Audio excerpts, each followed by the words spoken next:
Hey, welcome to the Infinity Bros podcast, the only podcast that is perfectly balanced as all things should be. I am your host, Max Mosier, here to host the official Infinity Bros spoiler review show of Zack Snyder's Snydercut for the Justice League. With me today is two other Infinity Bros. We have Infinity Bro Robbie. Robbie, how are you? I am doing swell. I got a pair of dude shoes this weekend, so I'm a really hip, almost 30-year-old, and I'm rocking it. I had one beverage last night and went to bed at 11 and was purring like a kitten. That's where I'm at in my old age. Fantastic. So yes, we are pretty much close to the same person, except you can bench 500 and I can't. And I have Hey Dude shoes. You do. And I don't have Hey Dude shoes. So yeah, I'm basically better than you. And the kids, I relate to in the every kids way. So much better than you do. Like, it's unbelievable how much better you are than me. We'll crazy. have to edit this out. It really is. Yeah, they'll have to figure out a way for it to make it look like you're saying I'm the better one, but we'll find that out later. Speaking of people that are better than us, Infinity Bro Mark was told by Batman himself he's the best DC fan of all time. Mark, how are you? I'm doing fantastic. Glad to be here. Just to talk about things that we acquired this weekend. I went to one of my favorite comic book collectible stores in Alexandria, Minnesota, called Hidden Treasures, and found the first issue of the Metallica comic book, so I was pretty pumped up about that. Really? Yeah. That's a big snag. Yeah. Good for you, man. I'm also a big fan. I also picked up an Iron Man issue where, I think it's from like the 90s, I'm forgetting, where it's like that weird 3D, like glossy, shiny covers. That makes sense? Where the colors are really like vibrant and like the covers like Oh, okay. You know what I'm talking about? Does that make sense? We did. You were going in and out. Okay. You froze completely on me. Oh, my bad. Okay, I got an Iron Man issue.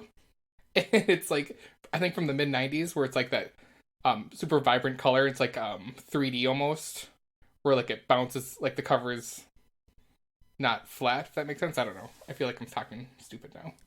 Yeah. The raised font. There you go. Yeah. Very 90s comic books. Yeah, I was going to say that just makes you feel like 90s. You just want to curl up in bed with that comic book and watch the animated X-Men series or the animated Spider-Man series. You also realize there was like 1 million of those copies printed off because that's what they did in the 90s. I know, and I'm glad I found it. They're good display comics. You didn't come to this episode, though, to learn about raised comics and millions of copies of Iron Man comic books. You came to hear about the Snydercut, and we're going to break that down completely. We're going to start with our non-spoiler section, and then don't worry, we will warn you about whether or not we will be spoiling from that point on, because I think for this movie in particular, Robbie, some people are coming in with that 4-hour mark going, is this worth it? Yeah, they for sure are, and it 100% is worth it. They should be paying for HBO Max for the Snydercut and for all the other benefits that it gives you. Well, that's a sneak peek at Robbie's non-spoiler review. First, before we start with that, let's... hang on. What other benefits does it give you? Oh, like back rubs? There's some benefits. And like foot rubs? Well, depends on which movie you're watching, I guess. Let's start with Joss Whedon's ranking, so they have context about what we think about this previous movie that obviously came out in 2017. Some people call this the Frankenstein of the DC universe. It has no direction, no tone throughout the whole thing. It feels hodgepodge. Robbie, what was your rating of this movie? And before you get into that, Robbie, I should probably do this. We want to make sure that you're familiar with our rating system. So I'm going to go ahead and put that bumper right here. Here on the Infinity Bros podcast, everything is ranked from a 0 to 6 point scale. 0 meaning horrible and 6 meaning absolutely excellent. If all of the Infinity Bros rank something a 6, it gets an infinity step. All right, Robbie. Sorry for cutting you off there. Tell me what your rating of Joss Whedon's Justice League in 2017 is or was. My rating of the Justice League would have to be a 2 out of 6. I recently just watched it on last Tuesday, and I was very much not impressed. There's a few things here and there that I enjoyed, but the bad heavily outweighs the good in that movie. And yeah, 2 out of 6. You could probably watch it. Hit on this a few times, but I think it's one of the most forgettable comic book movies maybe ever created. It's up there. Mark, what'd you give a rating of the Justice League movie? Not really having seen it in its entirety since opening day eons ago, like it feels like. 4 years ago, you mean? 4, 5, 2, 3, whatever. Forever ago. I was a younger man. Yeah, you're a completely different person. I wasn't as better as you guys as I am now. In fashion for the episode that this is numbered after, I would have to give it a 0.69 out of 6. Nice. I just feel, having seen now the Justice League Snydercut version, I hope I can keep suppressing the memories I have of the Joss Whedon cut, and just try to keep the only thing that keeps in my mind, or just to keep me remembering that movie sucks, is the beginning scene with that digitized, CGI'd out mustache on Henry Cavill as Superman. I'm going to give it a 3 out of 6 simply because it's not good, it's not bad, it's literally stuck in the middle. It was just a film. There was no life to it. It's clear and obvious watching the Snyder Cut, which we'll talk about here in moments, that the original Joss Whedon 2017 movie was the network, Warner Brothers, whatever, Joss Whedon, I've heard some people blame him. Whoever you're blaming, this movie is a byproduct of their collective stupidity. And 3 in our rating system might be calling it something. I'm just trying to be neutral on it because that's the movie I got. It was a neutral film. And there are some bright notes in it that we'll talk about, but yeah, it's crazy, but also the blessing of the Joss Whedon film is that we get to have this film, and the comparison, I believe, does help the Snyder Cut. So we're going to go ahead and get into our non-spoiler review. We're going to rate this Snyder Cut movie, but we will not spoil it until we give a spoiler bumper warning, and that'll come up here shortly after we do that. So, Robbie, go ahead and share your non-spoiler rating of the Snyder Cut. I gave the Snyder Cut a 5.5 out of 6. I believe that it is a better film in every regard, and I think that's a reason in itself just to watch it. And I think maybe the biggest thing that makes this so much better is that the character development is incredible in this film. Every character has a fleshed out role that I think everyone can find one hero to relate to. I've heard people say Wonder Woman. I've heard people say Flash. I personally thought Cyborg was the heart of the film. So 5.5 out of 6. There's some things that, are very Snydery, a lot of slow-mo, a lot of weird song choices that, are hit or miss for a lot of people. And then the length, I think, is always, if you have a 4-hour movie, it's hard to give a 4-hour movie a 6 out of 6. So 5.5 is where I'm sitting on it. I'm going to go next. Mark, we'll close out with you. I also give it a 5.5, Robbie. Echoing a lot of the things you're saying. I think the runtime does not help it. I think this movie could have been shot by at least 30 minutes. Zack Snyder's style is hit or miss. For me, it hits, but it is very dense, in particular with a specific scene that we'll talk about in the spoiler review with Aquaman and people he's talking to. There's music choices that at times amplify and make this film incredible from Junkie XL, and there are moments where you're just like, we get it, Snyder, you're an artist, and you can't help but get caught up in your art. I think the 4:3 scale that this is seen on isn't a problem. I know that's been something that some people are thinking about. No. We watch TV, people. We binge TV. So I think watching it for 4 hours, we do that already with TV shows. The aspect ratio wasn't as bad as I thought it was, and I think that is something people are asking about. Some people have said it's because it looks like a comic book or a graphic novel. I don't know if that is what Snyder was going for, but it didn't bother me watching it. I really enjoyed this. This is a love letter to Man of Steel, which is my favorite Snyder movie still, even after watching this. This absolutely correlates with the other films, and we'll talk about that. There was a collective vision from Snyder, and I think he got hosed by WB. And I think WB didn't want to have this really convoluted couple-hour-long movie. I think they felt the pressure from Marvel, and his daughter unfortunately committed suicide, and I think that all didn't play well for him. They kicked a man while he was down. And I think Snyder was unable to get that to a 6 because of those incidents. Some that he could control, some that he couldn't. So 5.5 out of 6. Mark, go ahead. Overall, I think I would give it a 5 out of 6. I think I'd give it a 5 out of 6 because there's some nitpicking that I do with certain scenes where it made me think like, well, you had all this time and you missed this one part. But besides the fact, I think it does tell a great story. How basically Batman and then Wonder Woman put together this, group of people, this, League of Justice, and great character development that we did not get in the Joss version. And that's one thing I never really have discussed with any of you. It's like, yeah,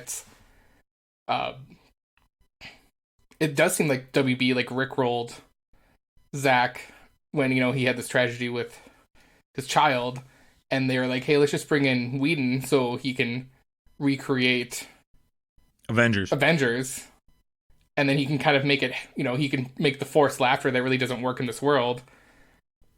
And that's where I think that bombed. But overall, I think this Zack Snyder cut, it's very Zack Snyder-y, has its moments. It has his, his chef's kiss in some moments where you're like, oh, wow, that's a weird take on it. And then a great take on some stuff. And then he gives you some stuff you didn't even know you wanted. And he just serves it up on a platter for you. You got 8 things to choose from, and guarantee you're going to eat 6 of the 8 things, if not everything. So. Well, and this is kind of what Snyder does, right? This isn't a spoiler to say this. He's done this in previous movies. Snyder picks and chooses what he likes about the comic books and puts it into his own vision. Who the heck does that sound like? Kevin Feige. And that's what you need to do. That's what you need to do. Well, it's done from the director's chair is the point I'm making. It's not done from a producer, which I think Feige can therefore pass it off to people that cater more to the genre in which he wants to tell. Snyder is a one-track director in some people's minds. I wouldn't call him that. I think he has hits and misses. I think that's what I would say about Snyder. But his direction is clear and obvious in how this series was going to go. And I believe, before we get into our spoiler rating, that this is a historic movie. Social media made this movie happen, guys. I mean, 100%. That you nailed it, Robbie. That man was kicked when he was down making this film. And I mean, I'll talk about a little bit of information about this movie that's interesting. Is his wife stayed as an executive producer on it with Christopher Nolan, who obviously Christopher Nolan was a driving force behind Zack Snyder's Man of Steel. Everybody kind of thought originally that was going to connect with the Dark Knight universe. It didn't. But those two watched the film and went back to Snyder after seeing the 2017 Justice League and told him flat out, this will break your heart if you watch this. Do not watch this movie. It's so much not what you wanted. It's going to just not work for you at all. And even with the way the actors articulated, just like you've seen Henry Cavill just share stuff on Instagram. You've seen Ray Fisher show absolute support to this, even though he's been fighting Warner Brothers. That's another person that I'm more apt to believe after this. I think Warner Brothers might have screwed over Ray Fisher, too, after knowing what we know in this film. Cyborg has a huge role in this film. I mean, Gal Gadot was advocating for it. Ben Affleck was talking about how frustrated he was throughout the whole process. I think some people interpreted that, and the studio tried to push that on Snyder. It's clear and obvious it was the studio. And did it need to be 4 hours? No, I don't. I think all three of us are unified in that. Correct me if I'm wrong there. But 3.5 hours is not far-fetched when Avengers Endgame just did it, and that's pretty much one of the best superhero movies ever made. So this is a very similar type of superhero movie. It's setting up all these big pieces, and there's huge stuff in it. So we're going to dive into spoilers now. So this is officially your spoiler warning for the Snyder Cut. This is Prepare yourself. an Infinity Bros Prepare yourself. Spoiler. Warning. Zack Snyder did not get paid to make this. He wanted to make sure that it was close to his vision as possible. 20 minutes have been omitted from the film. Still, there apparently is still 20 more minutes of this film out there. I just found this out today. That will be put in the Justice is Gray cut, which will be a black and white Justice League version. I'm excited for that. According to Snyder, there are no Joss Whedon shots in this film. As I talked about the heartbreak scene already earlier, this was at the end dedicated to Snyder's daughter, Autumn, who committed suicide. Got to tell you guys, I teared up watching that. I thought it was very touching, very just remarkable. Just remarkable that the journey that Snyder got just to be able to put that at the end of his film. I can't imagine how cathartic that was for him. We've talked about the movement several times on this podcast. Hashtag release the Snyder Cut is the biggest hashtag ever for a movie that didn't technically exist or was in production. Social media really drove this. Apparently, Snyder has said that millions of dollars were donated to suicide prevention. And there are stories I've heard, gentlemen, of people sending letters. So like you'd make a donation and you say, who are you making this on behalf of? And people were making it on behalf of the studio executives at Warner Brothers and having thank you cards mailed to them. Like just a level of trolling that Mark would just absolutely appreciate and respect. As we talked about, it is on a 4:3 aspect ratio. And according to Snyder, that is to honor the IMAX filming style that he had. He holds there will be no sequel to the film. And actually, as of recording here on March 21st, there's an article that was just released by Slash Film saying that is for sure not happening. The director and executives of Warner Brothers have come out and confirmed this as well. I'll attach that link in the show notes. The angel in the graveyard scene for Cyborg was the angel from Watchmen at the comedian's grave. That's a nice touch from Zack Snyder, obviously directed Watchmen. Calvin Swanwick, who played Jean Jeans and also the general from Man of Steel, said that he did not know that he was playing Jean Jeans until October 2019. Barry Allen called Diana Wonder Woman for the first time. This was the first time and only time that she's been called that in the DCEU. You can see in the Nightmare epilogue scenes at the end that Kilowog is one of the Green Lanterns that is killed. There's also an unnamed Green Lantern in the war scene with Darkseid that happens more towards the first act. And then finally, Ryan Choi appears in the film as Silas Stone's assistant. He obviously, if you're familiar with the comics, would go on to become the Atom in the comics. Was he the second or third Atom, Robbie? That's a great question. I don't know. Just right off the top of my head, I feel like third is the right answer, but I could be wrong. Robbie, provide us with your rating of this. Again, just remind us what it was. But maybe give us a little more of the spoiler perspectives. What characters stuck out? What moments in this, just at the top of your head, really, really made this the rating that it was for you? Yeah, I gave it a 5.5, like I said. For me, there's two things that I guess are sticking out to my head right now. First part was when you get that bank scene with Wonder Woman again, and that scene was in the Justice League. And I watched it a couple days ago, and I hated that scene. I thought they could just get rid of that entire scene. Like, I wanted them just to throw it out. I was really hoping that it wasn't even in the movie. And how Zack Snyder changed that scene to make it actually work and make Wonder Woman such a, excuse my French, badass. Like, in that scene, like, completely, like, got me, like, ready to go. I'm pretty sure I texted all you guys right after that scene, and I was like, holy crap, Wonder Woman just, like, smashed a guy's head against the wall and killed that dude. So I mean, that was right there. That was like, I'm all in. I'm in. Like, I didn't know what I was getting into with this movie. Right now, I'm all in. And then second for me, and I kind of hit on this at the beginning, on my first, non-spoiler review, was that Cyborg's arc in this movie is so well done. It is very well done. And like I said, other people might think, other characters had a more important arc. Obviously, Ezra Miller as the Flash had a very, very important part. Without him, the movie doesn't get done, basically. But them finally explaining, like, Cyborg's backstory and then explaining the depths of his abilities, which they did not do justice at all in Justice League. He was just a robot guy. That's all he was in Justice League. In this, it explains the depths of his character and like what he is struggling with, in like just in family, in like his growing like understanding of what he can do, and then just his abilities and like how important he is as a character to the Justice League. Because there's a lot of people that, you know, think of the Justice League and think of Martian Manhunter instead of Cyborg. We can talk about Martian Manhunter later, but Cyborg kind of took that role away from Martian Manhunter in the new Justice League comic books. And a lot of people don't like that. I love Cyborg as a character. I think he fits that role very well, and I think he's a much needed component to the Justice League in this movie and in the comic books.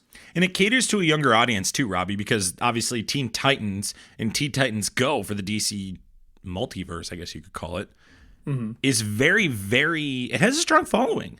And it's very influential on some young kids and some teenagers and maybe younger adults that are in their 20s, maybe 30s.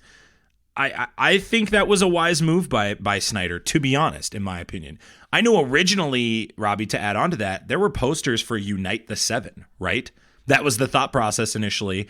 So the seventh, it sounds like to me, would be Green Lantern. Don't you agree, Mark? Who do you think would have been the seventh? And maybe share some more scenes that you really enjoyed that gave it the rating you gave it of a 5 out of 6. Gosh, I guess on the Unite the Seven, if Snyder had it already in his head that Martian Manhunter was going to be involved, then maybe he would have been the 7. But if I'm remembering this right, I think you know, when this movie was coming out, they were saying we're getting, you know, a Shazam movie, and then also I think there still is talks of the Green Lantern's Corps. So like, yeah, it could have been Green Lantern or Shazam being the next member, because you need the magic guy or person to be, you know, to make it good, just like the Avengers. But my overall review of the movie, like the knocks I give it, I think 4 hours is a little bit long for it not being like an ending to a phase. My big gripes is some of the editing, especially when they bring back Superman and he's in his black outfit and he comes out with a shirt and pants on. So it's like you had 2.5 years to, you know, edit, you know, either him shirtless in the pool or in his suit when he comes out, you know, whatever. And my big, like, the one thing where, you know, Robbie says he wishes, like, initially, like, that Wonder Woman scene was going to be cut out, which I think, like, I could agree with that. When in the original version, yeah, I was like, this scene's kind of just worthless. But this scene, it's like Wonder Woman is awful, clearly clearly a badass and is crushing people's skulls in here. So love it. But the whole scene where they fight Superman, I didn't like. I feel like they could have gone a different route. That's just my opinion on that. I just don't think that needed to happen. He could still come out, and I know they have to do that so the mother box is like they're not thinking about it. So then, Steppenwolf can find it and, you know, basically just take it without any of them fighting. Yeah, you got to save the big fight with Steppenwolf for the third act. Right, but I think that also, like, they needed that to show how much stronger Superman was than everyone. Also, people always want to know, like, who wins in a fight, Superman and Wonder Woman or Superman and whoever. It's Superman and against everyone, and he wins still. I get it. Like, I get why. I just, like, my personal thing is, like, I think you could have done it differently to kind of not waste, like, a ton of energy. It's like, oh, you know, we're all buddies now. Let's go fight Steppenwolf because we effed up. The things I did love about it is basically we get the Flash saving the entire universe versus him just saving a family of 4. Dude. I think that is the big... Dude, yeah. and on top of that, yep. Top of it, like... And I know we've talked it independently, like, with, you know, outside the podcast, where in the Josh cut, it's like Barry Allen doesn't really know his powers. This one, he clearly knows he can time travel, and kind of makes it sound like he shouldn't do it, or he's done it in the past before, and that's why he's made it a rule that he can't do it. So he was absolutely nerfed in the Justice League because, like, he couldn't even keep up with Superman in the Justice League. And like, you know, for more I loved about it is, you know, all the Darkseid stuff, like just really getting, like, the teaser of that. I love the prologue. I know, Max, you're not a big fan of the prologue. The epilogue? Or the epilogue, the final part, where it's just like, there's a whole sequence there. I'm like, I want to see like the stages that get to there. Like, I just want to No, see that world being and built. we talked offline. Well, okay. Full disclosure, we recorded a first episode before this, and it all went away because of technical We difficulties. recorded our Josh Whedon cut of this episode. Right. You've been sitting on that joke, waiting for that, haven't you? Oh That's my gosh, awesome. it's been 24 hours in the making. I agree. I guess the point for the epilogue for me is I enjoyed the content, and we'll talk about the content later. I just don't like the fact that if Snyder knew that we're not going to be able to continue this universe, which I really do believe he's firm on that, simply because of the stuff that's happened in his personal life, I didn't want it then. Don't tell me that. Don't show that to me. You had enough new stuff in the story you told. Beat for beat, no disrespect to anybody, it really is the same movie in the sense of like the big benchmarks of the movie. The difference is in the details, and the details give us better scope of the characters. It gives it more of a heart of the, it gives Bingo. a soul to the movie. I feel like Absolutely, yes. You're right. Josh Whedon took its soul away and crushed it. You're so disrespectful to the Justice League, the original Justice League 2017, that you don't even pronounce the director's first name right. You call him Josh. Well, this dude's probably a molester, so I don't really care if I'm not pronouncing his name. Oh, love the epilogue scene. Just that, like, now I just want to, like, I know it's been trending now, like, just a Batfleck Joker movie. Give me that. Like, his Joker just seems maniacal and insane. I want more of that. He was doing Ledger. He totally was. Yeah, Robbie, 100%. And I didn't mind it, but like it was a bad Ledger, honestly. He tries so hard in that role, Robbie. It's so bad. It's great. Whatever. You guys are If dumb. he wouldn't have tried the laugh, it probably would have been okay. But Yeah. his laugh, I'm sorry, he is probably hasn't drank a lot of terrible. water since there's basically, like, Mira has to carry 2 jugs of water with her to fight people. You think he gets a lot of liquids in his mouth? I'm with you, Robbie. I think like even Snyder made him look cool. Snyder put him in a different setting that we haven't seen the Joker on screen before. He put him in a circumstance where Batman needed him and flipped the arc on like the Joker has to help him now. Yeah, all that fantastic. And all that, yeah, that's new and fresh. And thank you, Zack Snyder, for doing that, because usually with the Joker, everyone tries to retread other things. This is literally brand new with that character. Leto just isn't good. Leto just isn't good as the character, and that's just the reality of it. 2 minutes, so it's just like, I mean, if we're gonna have to play Mephisto's advocate here, it's like, I didn't what do you mind expect? his little speech. His little speech was pretty good, but besides like the reach around thing, because that just felt so forced to me. Like that was a bad joke. It was hilarious. Who's gonna give you reach arounds? Like, okay. Because that's what his Joker is. His Joker is supposed to be more set, like, in a real sense. So like he is this like creep. That's the Joker he kind of portrays in the Suicide Squad. Well, okay, but is he supposed to be the Suicide? He didn't have the tattoos. Yeah. He's not the same Joker. It's a different Joker. Right off of that plays into my other thing I loved. The multiple times they talked Multiverse. about the multiverse. Right. So is this Nightmare is in a different multiverse, so whatever Joker he could be talking to might not be that from Suicide Squad. So Are you telling me Heath Ledger is alive somewhere? because what is it? Is it DeSaad that tells Steppenwolf that, Darkseid's conquered over 100,000 worlds. planets over the multiverse? So it's just like, Yeah. clearly Darkseid's fought in different universes and maybe has faced this group a few other times, and he just, because he's fought so many wars or whatever, conquered so many planets, he just doesn't realize it. And I loved the anti-life equation that was involved in this. Let's talk about that stuff. Let's talk about this stuff more towards the end. Let's get back to maybe the main meat and bones of this film. I want to start off with Batman real quick. I dating back to, and I'll come back to the Flash because you said some really great stuff about Flash, Mark, but I do think we have to stop and pause to talk about him later, in particular with how Whedon totally nerfed him. I think, Robbie, you said that too. Mm-hmm. It was criminal, but we'll get back to him later. Batman in particular, I just don't think that, personally for me, I'm glad to see Ben Affleck leave this role because it just doesn't work for me. And I appreciate that Snyder took a risk with it. He did a different direction. He made him old and grizzled. He made him tough. He says the F word. He runs around and he kills people. And it's a different take on the character, and I think that's fine. This just doesn't work for me. And in particular in the Snyder Cut, this is the only character that I feel like didn't get more fleshed out to me in this film. And I know there was a lot of heavy lifting that needed to get done in the 2 additional hours added to this. But man, the arc of going back straight to faith after all of it was just like, I just didn't think it was earned personally. And I appreciated Alfred's character a little more, played by Jeremy Irons. I think he did a remarkable job.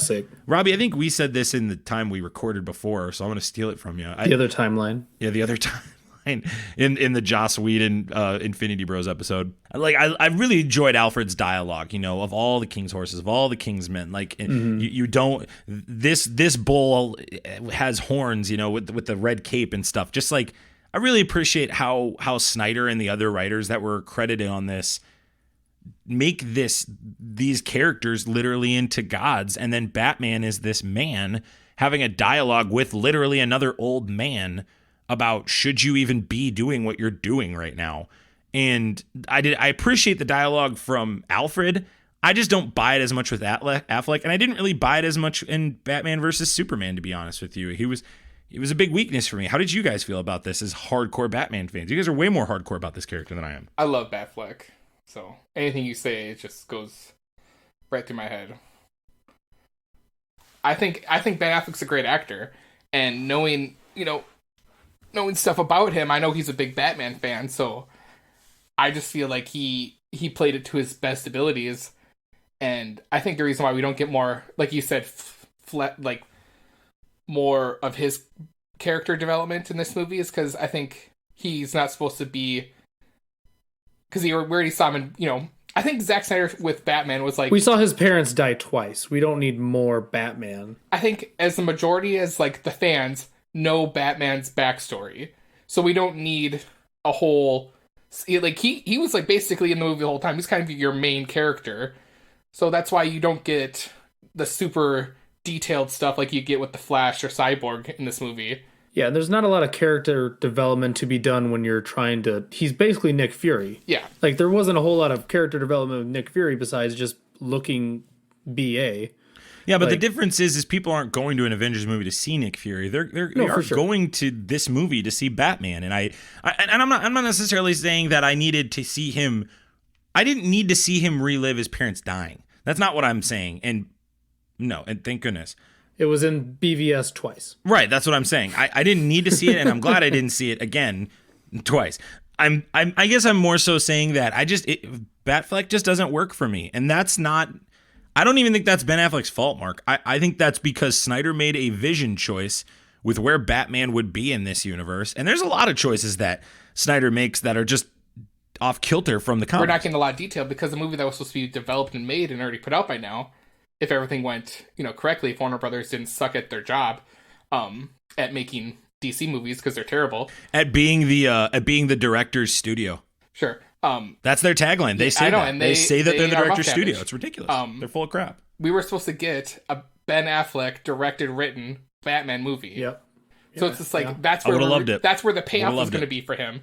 Was here's your Batman Well, and that movie. would have been incredible because he's been great at directing. There isn't a bad like Ben Affleck directed movie. Because if I remember right, with like the Batman that's coming out with Matt Reeves and Robert Pattinson, that was kind of his movie to begin with. Then Ben's like, I don't want to direct anymore. Like, however that worked out, and they're like, then they brought in Matt Reeves, and then it was like, well, he's not going to be the writer. They're gonna kind of take some stuff that he had written down, but we're gonna do whatever. And then it was like Ben Affleck's leaving, and then they're like, we need to find a Batman. That's kind of the... I think, Mark, it's clear and obvious that Ben Affleck didn't want to work with the studio after what they did to Snyder. Exactly. And Warner Brothers, I'm coming for you. This movie is a huge problem for studios additionally, because now people can go back to any project or projects, air quotes, that the studio blamed on an actor or directors and really kind of question that. And I think... There's going to be tons of forensic, people digging into stuff to be like, hey, is what the studio told us as the general public real? Mm-hmm. And people are not. Yeah, I guarantee. Like what you're gonna say is exactly what's gonna happen with movies. When people come up and be like, hey, you know what? Well, there was a bunch of scenes that were filmed, and some studio execs said they didn't like it, so that's why they had to refilm and give you this crap. It's gonna happen. Well, how many times have you watched a trailer for a movie and then you see the movie and that really cool thing in the trailer isn't there? Exactly. Yeah. Like that happens all the time. Yeah, this movie was probably the worst culprit of that. Yeah. Well, not this one, the Justice League cut. Mark, we're not going to do this podcast without talking about Man of Steel and Superman. We've been on the record several times, and Robbie, you like Man of Steel too. I'm not saying you don't. I'm just saying that is, to me, the pinnacle DC Universe movie, in my opinion. It still is after this, but Man of Steel and how they portray Henry Cavill in this. It's the most underrated superhero movie. Oh my gosh. Like, just Henry Cavill he is my Superman. I don't care what people say about Christopher Reeves. Oh yeah, for sure. He's a dynamite Superman. I'm glad that the people in the 80s had that. But I'm telling you right now that if you put a gun to my head, Henry Cavill's my Superman. That like, just this dude is so good at it. I loved his arc way more in this movie. I loved the choice to put him in the black and white suit. Mark, I'm going to let you take that touchdown call here more in a moment. I got literal chills, gentlemen, when he is preparing to fly and the rocks and the pebbles are lifting as he is getting ready to fly, and you hear both of his dads just encourage him, and there's new dialogue, which means Snyder brought him back, and we get that just amazing, epic, beautiful, just amazing score. I just loved Henry Cavill in this. In the Joss Whedon movie, I was like, man, this is so cheesy how they brought him back. It just felt like they forced him in. In this one, it felt poetic. It felt like, pun intended, justice. It was just so awesome. I loved it. And I love that They also did a much better job explaining it. Yeah, and I love that Snyder even goes as far as to say, like, yeah, you're glad he got him back, but now it's a bad thing because he's going to be the bad guy later. Mark, what did you think of Superman and the Man of Steel references in this? I mean, just to reiterate, Man of Steel, underrated. I feel like it didn't get its criminally underrated justice it's due. I know some people... It's a 56 on Rotten Tomatoes. Ridiculous. That's insanity, Robbie. That's insanity. Having introduced my beautiful wife, Kelly, to the MCU... her biggest gripe when we've gotten to this DCU stuff is like, she's like, there's not enough like laughing spots. And I was like, I get that. If you're used to what MCU has, yeah, you know, the DCU is going to be a little different. So I get some people might think that doesn't have enough laughs or it's not funny enough. It's like, whatever. Go watch the Justice League. Yeah. Well, we'll never watch that in this household. There's standards set at that house. There's one thing I saw on Monday, where I don't know if this is true or if it's just someone, I think I might have shared it in the group, where Zack Snyder wanted him to have a mullet, like from the mid-90s when he died. that was a meme. That was a meme going But anyways, around. I saw that. No, that is a real thing they toyed with and talked about, Robbie. Are you serious? They did. I mean, he had that in the 90s. And he had the black suit. He did. And yeah, the regeneration suit, and they literally wanted to pull it from the comic, from Death of Superman. I wanted it so bad. See, we might have been pleased with that. I don't know how the general public would have. I would have loved it. Just his like curly, oiled looking mullet. Oh, I would have died. Yeah, it wasn't even really a mullet. It was like a straight up perm, like. I might not be remembering this right, but if the Jack Whedon cut, didn't have talking about the trailer where in the original trailer we see Alfred looking out, be like, oh, we've been expecting you, and we're supposed to, like, the whole speculation was like, is it like Supergirl, is it the Green Lantern, is it Superman, because we didn't know if he was coming back in this movie. Manhunter, because that was a rumor. Sure, that one, and we get that in this movie, in the cut. So like, there you go, there's a scene that we got in the trailer but we got in the movie, and I think there's some great payoffs with Superman. We get Lois is pregnant hint that kind of leads into then Zack Snyder's, hey, there's a 2 and 3. Which Snyder has confirmed. We will put a link to that in the show notes. I mean, there's a lot of stuff that he did. Okay, what, like, real quick, can we, like, so Snyder also said that the third installment was going to be like Superman's son becoming Batman. Yes. I don't know how that would have worked out unless it was like in like the Apocalypse type version of maybe, like, because then I'm all in, because then you get Speeding Bullet, because that's from the Speeding Bullet Elseworld comic book where basically Superman Kal-El lands in Gotham with the Waynes and then they die and now you have Batman Superman like awesome combination kind of thing. But you know how Zack Snyder says there's no plans, and even Warner Brothers says there's no plans because they're idiots, they're dumb, and they should be fired from their job, and I should replace them as their overlord. Wait. Warner Brothers doesn't have a plan? Anyways, hear me out. It doesn't have a plan for this because Zack Snyder says they're not going to do 2 or 3. So, know what? This is my theory. Conspiracy theory time, guys. Buckle up. Zack Snyder's putting this information out there now, so it builds up. And just, I think this is super meta. When Darkseid says we're going to have to go to the old ways, I think there's going to be a new rush of hashtag. There already is. And there already is. And I'm a part of it. I'm writing letters. I'm building the fandom. You're making donations to suicide awareness and sending letters to the WD. I'm finding a way to infiltrate Warner Brothers and take it over. No, Mark, I wholeheartedly agree with you. And I have yet to meet a person who's watched this and gone, man, I would have really liked to see what he did if he kept going. Yeah. Additionally, and so let's talk about this. Let's pause on the characters. Let's talk about Warner Brothers, because I do think this is an important piece of the dialogue. And if you've watched the movie, you're thinking it too. These are some scenes I wrote down, guys, that I'm like, how the hell do you watch this in its raw footage and go, yeah, we don't need that. Mm-hmm. Barry Allen saving the universe in the Speed Force. Oh, we're jumping all the way there. Barry Allen saving Iris West. Cyborg with any sort of character development. Jean Johns introducing himself in any way. Superman punching. Aquaman lifting up with his trident. And Wonder Woman slicing the head off of the big bad. Sending through a boom tube to the additional big bad that would have set up your multi-billion-dollar movies. Those are just 4 things.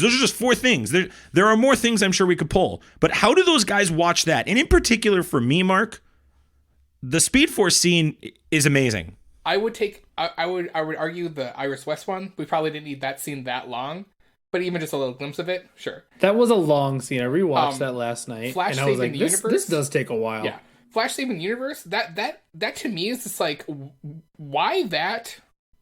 Why not? Like, why didn't Joshua Whedon decide to take that scene and be like, no, we don't need it. We'll have Flash save four family members. We'll be good. Right. What is Jacoby Whedon thinking? I don't know, man. Haven't a clue. Can we just, like, even diving more into that, like, the explanation of why Steppenwolf chose the nuclear site, like, because it was toxic, like, it was easier for them to grow there, which makes total sense. Like, and obviously there's not people living there, because then if you watch the Justice League, like, yeah, there's that family that they focus on, but there's, like, people living there. Like, you see a bunch of people running away. That doesn't make any sense. And then you waste Superman and Flash waste saving these people, but you waste them saving these people rather than them just fighting parademons and having this awesome fight. There shouldn't be no people there. Imagine, too, Robbie, setting up a universe. You set up this universe. You bring, like, 6 people together, potentially 7, because John Johns was teased. Green Lantern, there was a cameo in the war scene in the Jimmy Snyder in the Jimmy Whedon cut. There was, we saw a Green Lantern pop up. His name was Urine Gar, by the way. I think. Thank you. I found. I appreciate that. So Thank you. The guy that Euxis, which is Darkseid before he becomes Darkseid, when he's conquering the worlds, kills Urine Gar. I love that you know that, but you didn't know which Adam Ryan Choi was.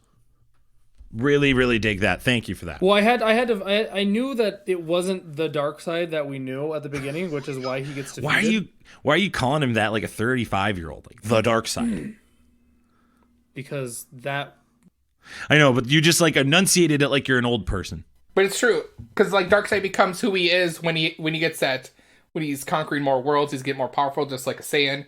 Gets the red eyes. Like, it's like he's growing his abilities. They did not do a good job explaining that, because like he gets whipped up on by the old gods. And like what possessed Whedon though to look at this film and look at the footage that Snyder had and go, yeah, ditch the Speed Force. Too much. Let's save the family. Or let's make frickin' Steppenwolf look like the big bad from Wonder Woman. That's just like studios like, oh, we already spent $2 billion on getting out that mustache and he couldn't shave for Mission Impossible. It just seems like sabotage at this point. It just seems like sabotage. It seems like yes, they brought Jackass Whedon in to just be yes man to all these execs because they're like, hey, we just give him money, he'll do whatever we want. And then he's a jackass to all the cast, apparently. You're going right where the point where I wanted to go here is, how on earth is Cyborg, any of his arc, omitted at the level that it was? Just canceled completely. Completely. It makes complete sense to me why Ray Fisher has been going bananas. Right. This gives complete, in my opinion, complete credence to the fact that he's been so belligerent online about this. Now, I don't know the details, and I don't know if something was against the law, and I don't know if Warner Brothers broke any legal rules or were racist to him in any ways. But the fact that Jax Whedon created that trash, and we get a completely different, pivoted Cyborg character that not only has depth, but is the heart and soul of this movie, Robbie. Mm-hmm. As you talked about at the beginning, and is just so like quintessential for bringing them together. His dad's death literally brings them together to go fight that third act. How is Julius Whedon making that choice? I mean, we're blaming everyone. We're blaming the WB executives, and we're blaming Joss Whedon because Joss Whedon came in and was like, yeah, totally. We're blaming all of them. I really do wonder how much sabotaging WB did to make this happen, and then COVID hits, and so they've got to put something out there to make some money and build this platform that they have to make. Also, the conspiracy I've heard, with just going kind of a little off topic, that the Zack Snyder cut was pushed so that it would build hype for people to get HBO Max. Well, that makes sense. Like if that's good, that's being a that's good why executive. that's why the execs were all right with it. It's like, oh, we only have to spend $25-30 million on this. I agree, Mark. They were pushed to make that decision. They had no choice. COVID pushed them to make that choice. They really had no decision in the matter. In my opinion. Without COVID, we probably don't get this cut. We still got the movie though. Completely. COVID has a huge part to play in this cut coming out. Like there's no other way around it. And right, because they're not going to release this in theaters. They were not going to go out there and go, yeah, we totally messed it up, and yeah, Cyborg was actually good. Our bad and dogs. Yeah, we got to show you the Speed Force in a way that's never been shown. But here's the CW Speed Force and yellow lightning bolts. All right, let's go back to Flash when he does the Speed Force stuff. Doesn't he run really weird like that? How he runs is stupid. No, I think it's hilarious. I think it's funny. I think the Flash is hilarious. I liked the Flash in the Joss Whedon cut. I like the Flash too. I just feel his run is just really like, do you really run like that, or do you already look like that because you're going super fast and that's why? No, dude. It's the way I interpret it, and maybe I'm reading too much into it, which I probably am. But like, I look at it as like he's the weird kid in school that got superpowers, and like the weird kid runs like a weirdo, and he can't help but run like a weirdo, and he's just so goofy, like. That is how I interpret at making people run too, because watch Wonder Woman 84 and how Wonder Woman runs that movie. It's terrible. Like they don't understand how to make someone run fast. Sure, yeah, that's like, they can't figure it out.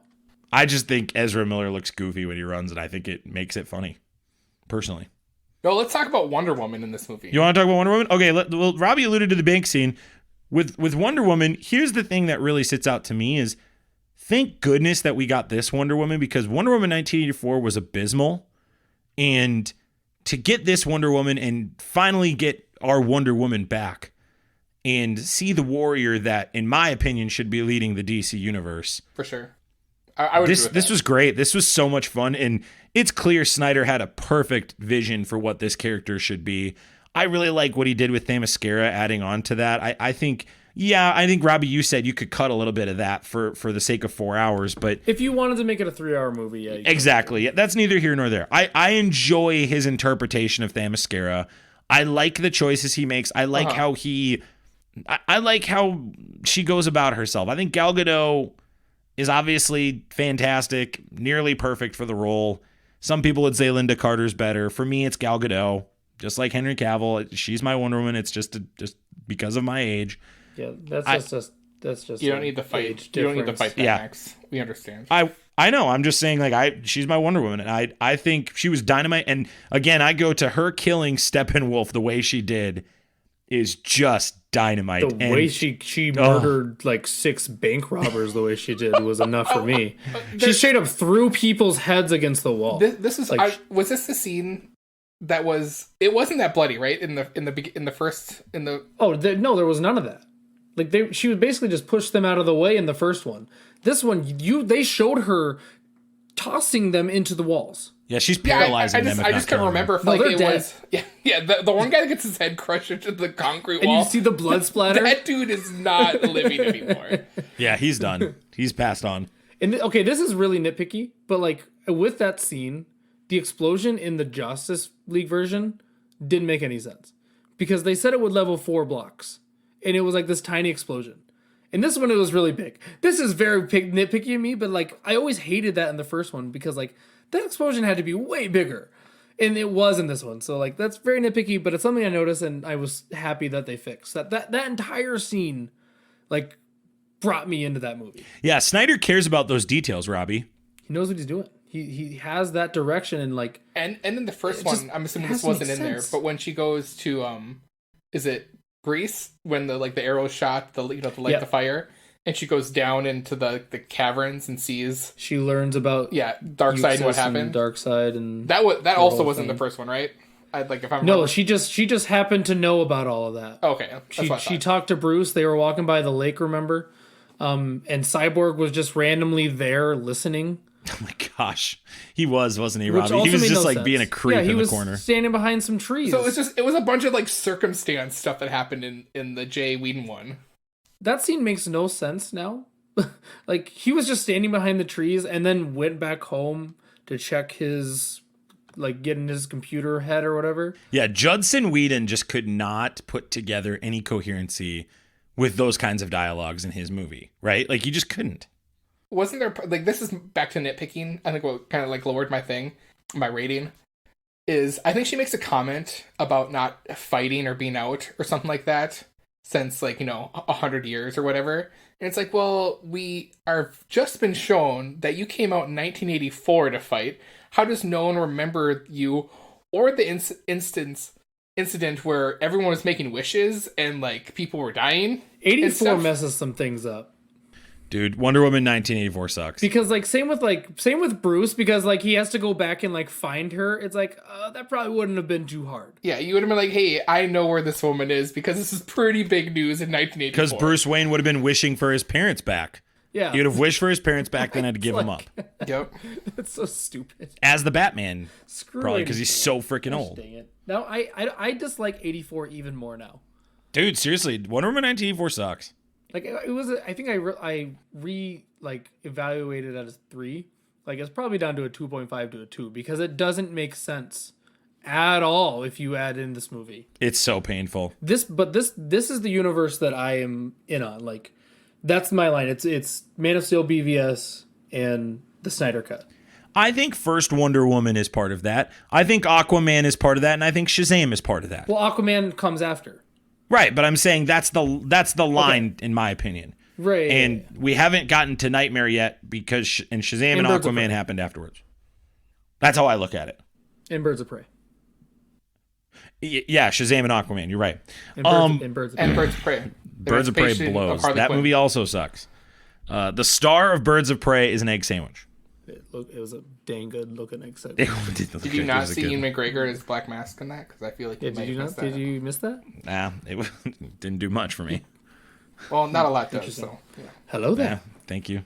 Hello there. Let's talk about Cyborg. We've alluded to his deep character story. What really stuck out to you in his arc?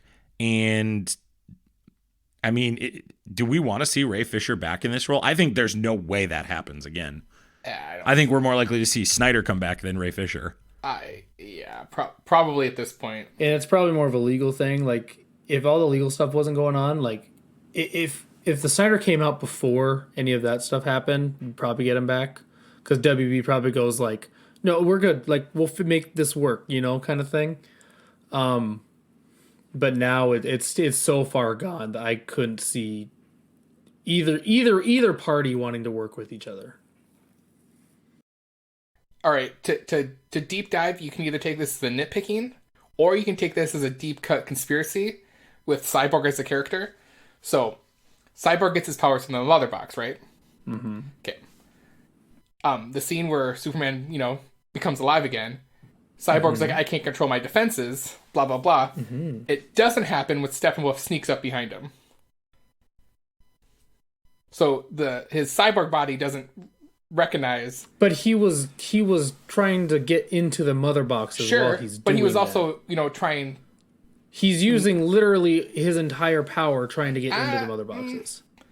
I'm just saying. No. Yes. I'm just saying. If he you go watch has the power of Justice one League mother Darks, box. There was 3 of them. I'm just saying, bro, that there might be some weird. mother box and stuff. Now you're getting real nitpicky there. That is I'm saying this leads into if you watch the animated movies, which tell a great story, where he basically becomes an enemy. Where if Zack Snyder's able to tell a story and Darkseid comes back, it's because Darkseid's able to watch everybody because he's infiltrated Cyborg's mind. Well, and in the Deceased run that's been going on right now, how that one started, where the anti-life equation gets into the DC universe, they obtain Cyborg and they pump the equation through his network features, and that's how it gets broadcasted on the internet, so people watch it and then they succumb to the anti-life equation. So that does affirm your theory, Mark. Yeah, the theory is there. The theory is there, but I guess. But here's the thing. Joss had that. But Joss had that in his movie too. Like, that isn't a Snyder thing. Because Joss had that where Aquaman was very suspicious of Cyborg. Like, that wasn't. Like, that was in both movies. Well, I can't really remember most of the stuff that happens in the other one. Well, someone watched it, and that someone's Robbie, and we thank you for your service, Robbie. That is... Yeah, because I wasn't going to go back and watch it. I salute you. It's 2 hours of my life. No, that would be 6 hours now, because I've watched it 3 times in my life that I will never get back. I think the scene that really stuck out for me, too, just to kind of highlight it, is showing him have control of everybody's economy. Right? And, I was like, wow, that's a pretty OP power. That could do a lot of damage if done incorrectly or done the right way. Or correctly, depending on how you look. Yeah, or correctly, exactly. I was very moved by the scene where he gives $100,000 to the woman. Some of the circumstances of our world really help this story work. This is one of them. And I think with just everything going on with COVID, and there's just a lot of people struggling, that moved me more than it should have, I felt. I was like, wow, I'm really moved by this. I know we already talked about this, but how are you WB and you watch that scene?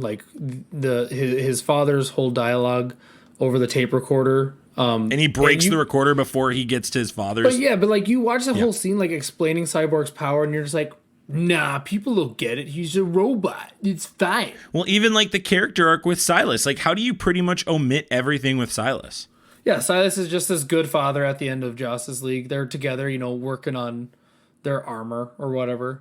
I hated that. I really, really thought Silas's death really changed this movie in a ton of ways. Well, they needed it. They totally needed it. It's honestly, and you'd think that Whedon, who did Avengers, would think hey, somebody should die to make this work, just like in Avengers with Phil Coulson. I mean, come on, dude. Okay, so I know I'm the one that just watched Justice League, and maybe it's just so forgetful for me, but do they even explain how they find Steppenwolf's base in that one? I don't remember if they do. Because remember, they have to go back to Batman's base, and they have to find the nuclear way, the rays that are omitted. Okay. And so Cyborg has to sit on that big globe. He has that remember that and he's sitting there just shaking and look. It was a way for them to shut him up and not have to make him do any more dialogue. Right. And just make him. It's a much more terrible idea to have his father die signaling exactly where the location would be. Well, and why would we want to develop Cyborg's story more when we could get some wisecracks from Flash, which by the way I really liked in both movies. No, the Flash wisecracks are okay. It's the Batman ones that we don't need. Or no, the ones that the Batman ones were terrible, and Aquaman sitting on the lasso of truth, saying that Gal Gadot is beautiful. It's that's such a Joss Whedon joke. And Mark, you're right. In the light of things that have come to play, okay, I didn't mind that though. According to him being accused, it just feels a little weirder to me. I didn't mind the lasso of truth thing. I thought that was joke. But I'm saying we can omit that, Robbie, to add character development for other characters. That's what I'm saying. And I know you don't disagree with that. I'm just speaking my point. And also someone like Aquaman would probably say that without having the lasso of truth. Bingo. That's the other thing. Yeah, Aquaman doesn't care what Gal Gadot, what Wonder Woman thinks of him. He doesn't care. He doesn't care what anybody thinks of him. Why does Wonder Woman always have to explain what the lasso of truth does when she puts it around somebody? I still don't get She did it again in this movie. She did it twice. I know. Like, okay, we get it. We know what it does. Just like, okay. What is it? It's the last. It's that snap finger lasso. It's the lasso of. So she's like, "You're going to tell me the truth." And you know what? Just to remind me, I'm sorry, I'm just totally off topic on this, but we basically get a mechanized Starro in this movie. Yeah, I thought the same thing, Mark. I also too, and we'll talk about this more in the epilogue portion. Cyborg being kind of a big piece of the nightmare future, I thought was interesting. And I thought too, it was really cool that they let him see the future as well. Mm-hmm. So that obviously was a building block that Snyder put in to say him and Batman knew that was going to come down the line. I almost thought he was going to stop Cyborg at some point, like, and they weren't going to have Superman somehow. Like, I thought like the entire movie was going to change. Like, there was a part of me that was like, is this whole movie going to change? Is Cyborg going to like stop him somehow? I don't know. I don't know how they would have done that, but like when a 4-hour movie, like I was thinking anything could happen at this point. Well, they added more to the fight with the 5 Justice League members with Superman. Like there was more to the fight, which I liked. So Mark, I know at the front end you said they could have gotten rid of that. They didn't need it, but like yeah, like I just feel like my just whole opinion on that is like, yeah, I think that's how you could have shortened it up. Like you didn't need that to. I disagree. I think they needed it. But I feel like I think what you're saying is valid. I think it does tell if you don't know these people very well that it shows that hey, even these 5 just on like a reaction cannot take down Superman. Well, and we're trying to justify why this could be made at 3 hours, right? That's really the dialogue the three of us are trying to have here is how can we get this down to 3 hours and 15 minutes hypothetically, right? And get it to a spot where theaters could put it in their seats and on their screens so that the theaters can feel like it's doing justice. Fill the but time again, slots to make the money. And I'd say this, F the theaters, just put them on more screens. This is such baloney. It's such baloney that Warner Brothers said it had to be 2 hours or less. That is such baloney. They knew that Snyder wasn't going to do that. And it's horse crap. Snyder it's like never does a less than 2 hour movie. That's like for sure. They knew because he's all about context. He's all about context and detail. And I think that's that makes him a good director. No, like, how are you going to try to strong arm the guy that got you there? Like both the previous movies made money. Whether you like Batman versus Superman or not, it made money. They got scared by Marvel, man. Marvel was making way more money. Marvel pushed them to do this. It sucks, but it's true. I'm sure they have a team of marketing and analysts that like by numbers dictated what they needed in this movie, and probably what they saw with Zack Snyder's cut probably didn't match those analytics, and with the terrible event with his daughter Autumn committing suicide was probably enough to be like, hey, Zach, maybe you need to step away from this movie so they could fulfill what they thought was me in their best interest analytically for this movie. And it turned out not to work in their favor. They've lost so much money because of it. Yeah, I think they tried to stronghold him, and I think it backfired tremendously. And this is a studio stepping in towards the back end of production. Not the middle, not the beginning, the back end when most of the stuff's been filmed, and trying to change the movie. And of course, 2017's Justice League was absolutely abysmal. Like, of course, it makes complete sense. And like, I don't even constitute as a film. Like, I think it's just a hodgepodge. And yeah, there's no reason to ever watch that movie again. For sure. There's zero reason. Literally the reason to watch it is to compare it to this movie. That's the reason to watch it. And it's like, it's mind-blowing to me that these executives who are supposed to be generating income and money are making such a bullheaded decision and can't just figure out what Marvel's done, and that's go, hey, we're going to market the crap out of this and tell the theaters that if they want to make more money to put it on more screens because people were going to go see this movie. And that's the whole thing. Like how you get Avengers numbers or even Avatar numbers is rewatchability. You're getting that much because people are going to it multiple times. People went to this Justice League. You got your mass audience to go to it right away because it still made a decent amount of money. But the reason why I didn't get its $2 billion is because it wasn't rewatchable. No one's going 3 weeks later. No one is going 3 weeks later. But I think like the grander scope of this is that like I just shared in the group chat, but like Junkie XL, like the album for this movie is the #1 album on Spotify. Like, you do that, like, you have, this movie would have, like, probably wouldn't have broke any box office records, but it's probably up there. It's probably a top 20. And it's part of culture. It's part of culture. Like, everyone is talking about it.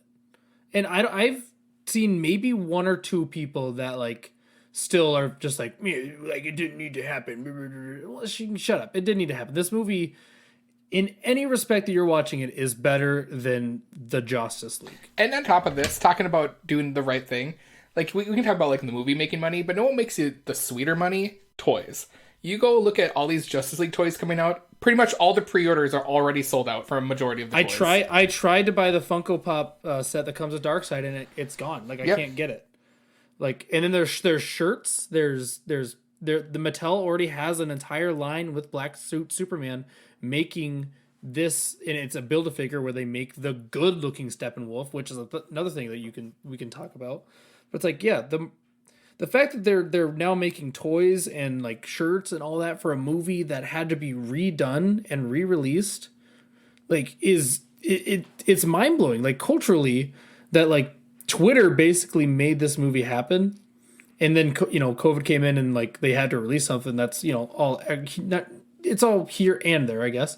But I think it's crazy that they're now like, let's push all these toys. Like, everyone watch this, because it's not hard to get HBO Max for a month for $15, which is cheaper than going to a movie theater for more than one person and watching this 4-hour movie and enjoying it.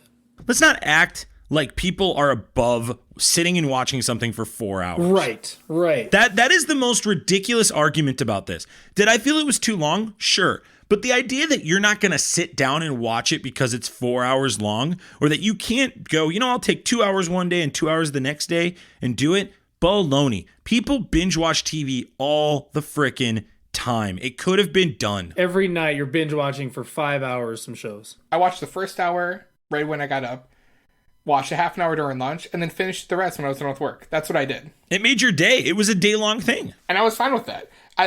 For me, this is a personal thing. A 4-hour movie, like, it gets, and even with TV shows, there becomes a point, like, at the 2-hour mark where I'm just, like, zoning out or, like, looking at my phone for too long, and then I miss stuff. Yeah. So that's, like, for me, it's just, like, I want to be fully invested in this movie while I watched it. So that's why I broke it up. Some people aren't affected by that. No, and I agree. The point I'm making is, like, there are people out there like, 4 hours, I'll never watch it. It's like, baloney. You will watch 10 episodes of Friends in a row. Yeah. You'll put on a show while you're sitting down eating your dinner or doing work. Like, This is such a baloney argument. And the age of media and television and movie is different. It does work with this. I would argue it works more than it did in 2017, especially with Avengers Endgame that just came out.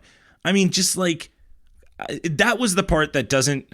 I really do wonder if Justice League had been working on later down the line, and if all of that would have happened, say, 2 years ago versus 4 to 5 years ago, would they have hung on with what Avengers Endgame did, Robbie? Mm-hmm. Like, do you think they would have hung on seeing, like, all right, Avengers just did a 3-hour movie. It culminated all this stuff. This is what Snyder's doing, too. We've put 5-6 movies into it. Do you think that would have changed their mind? I don't think so. I honestly, like, to me, this movie is more rewatchable than Endgame or Infinity War. Like, and you can disagree or agree with that, but like, I firmly disagree. Yeah, I would even. I love you, but I firmly disagree. But I want to hear you out. Yeah, I'll hear you out. I'll go with you. So the reason I think this is more rewatchable is because it has those chapter marks. So I can watch 1 or 2 chapters, know where I stopped, and come right back in, and I'm watching it like a show now. Yeah, I get what you're saying. You're calling it a TV show essentially.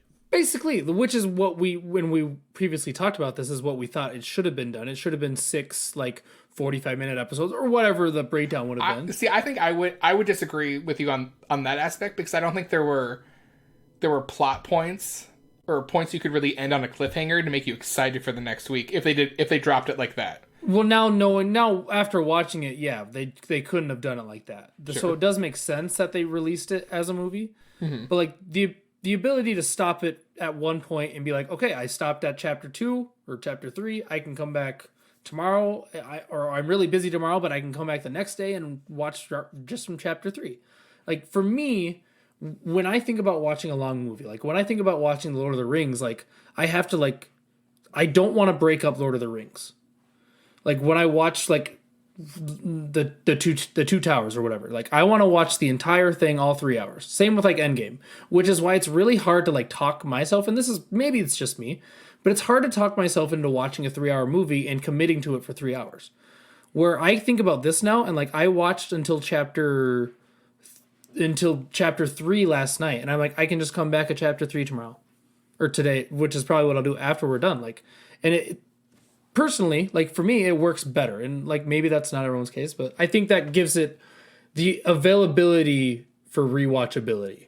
And you're kind of echoing the point I'm making too, is like with the streaming services, you don't have to commit to a 4.5 hour time, right? You don't need the 15 minutes each way to drive to the theater. You don't need the 4 hours or 4.5 hours if you add 30 minutes for credits, right? Like, I mean, I think that's great. I think that benefits the Snyder Cut. I think that benefits the style and choosing of it. And I'm fascinated to see moving forward how this affects the market. And I mean, honestly, Robbie, you're bringing up a great point too of if you were to continue this, and I think they can, if they want, a TV show or breaking it up into parts is not a bad idea. Oh man, you just read my mind. I was thinking like Disney Plus is showing you that you can do it. They are. They're showing you can do it very well. Is Warner Brothers in discussion to do individual superhero shows, 4 to 6 episodes a pop? Yeah, man. I'd love a Cyborg one. That'd be great. Benedict Cumberbatch Sherlock, where there are just like 3 or 4 episodes in a series or a season. But like like almost all of their TV shows, you know, excluding some CW stuff that, you know, whatever, have been good, and they have a lot of fans. Like they have diehard fans. If they do that, like Teen Titans or whatever, if you do 6 hour or a 6 hour or a 6 episode like Justice League 2, I'm all in. Or whatever it is, like I'm all in. And in America, we've been conditioned to accept 10 episodes or less seasons and loving it. We don't need 23 episodes in a season to kind of, here's, 75% of the episodes are all right. And then of those 75, maybe 2 of them are... Here's the Flash in another love triangle. Yeah. Just like, that's why I think Titans is so good. You give me 10 solid episodes, 13, or how many there are, they're all solid, in my opinion. And I think they tell a great story. I've had that on my queue, Mark, for months because you've been telling me to watch it. I need to watch it. At least watch the whole season, not just 3 episodes, and give up on it. Because what show are you talking about there? Are you talking about... You know what I'm talking about. What show? No, I've seriously forgot the title. That's why that's how much you hate me. Say it again? That's why you hate me so much. Oh, okay, you're just not going to say it for me to not remember. That's here we go. I'm stuck in a love triangle. Aquaman, I just to get the nitpicky stuff. This isn't nitpicky. This is stupid. Zack Snyder sometimes can be full of himself, and he is no more full of himself than when Aquaman takes off his sweater and the women sing and they start to pick it up and sniff it, and he is, I forget the lyrics, but it's just a song about kings, and you're just like, my gosh, Zack Snyder. Well, we don't understand what they're singing because they're speaking a different language. Right, but the song in the background, I'm saying, it was No, that's a different one. Whatever.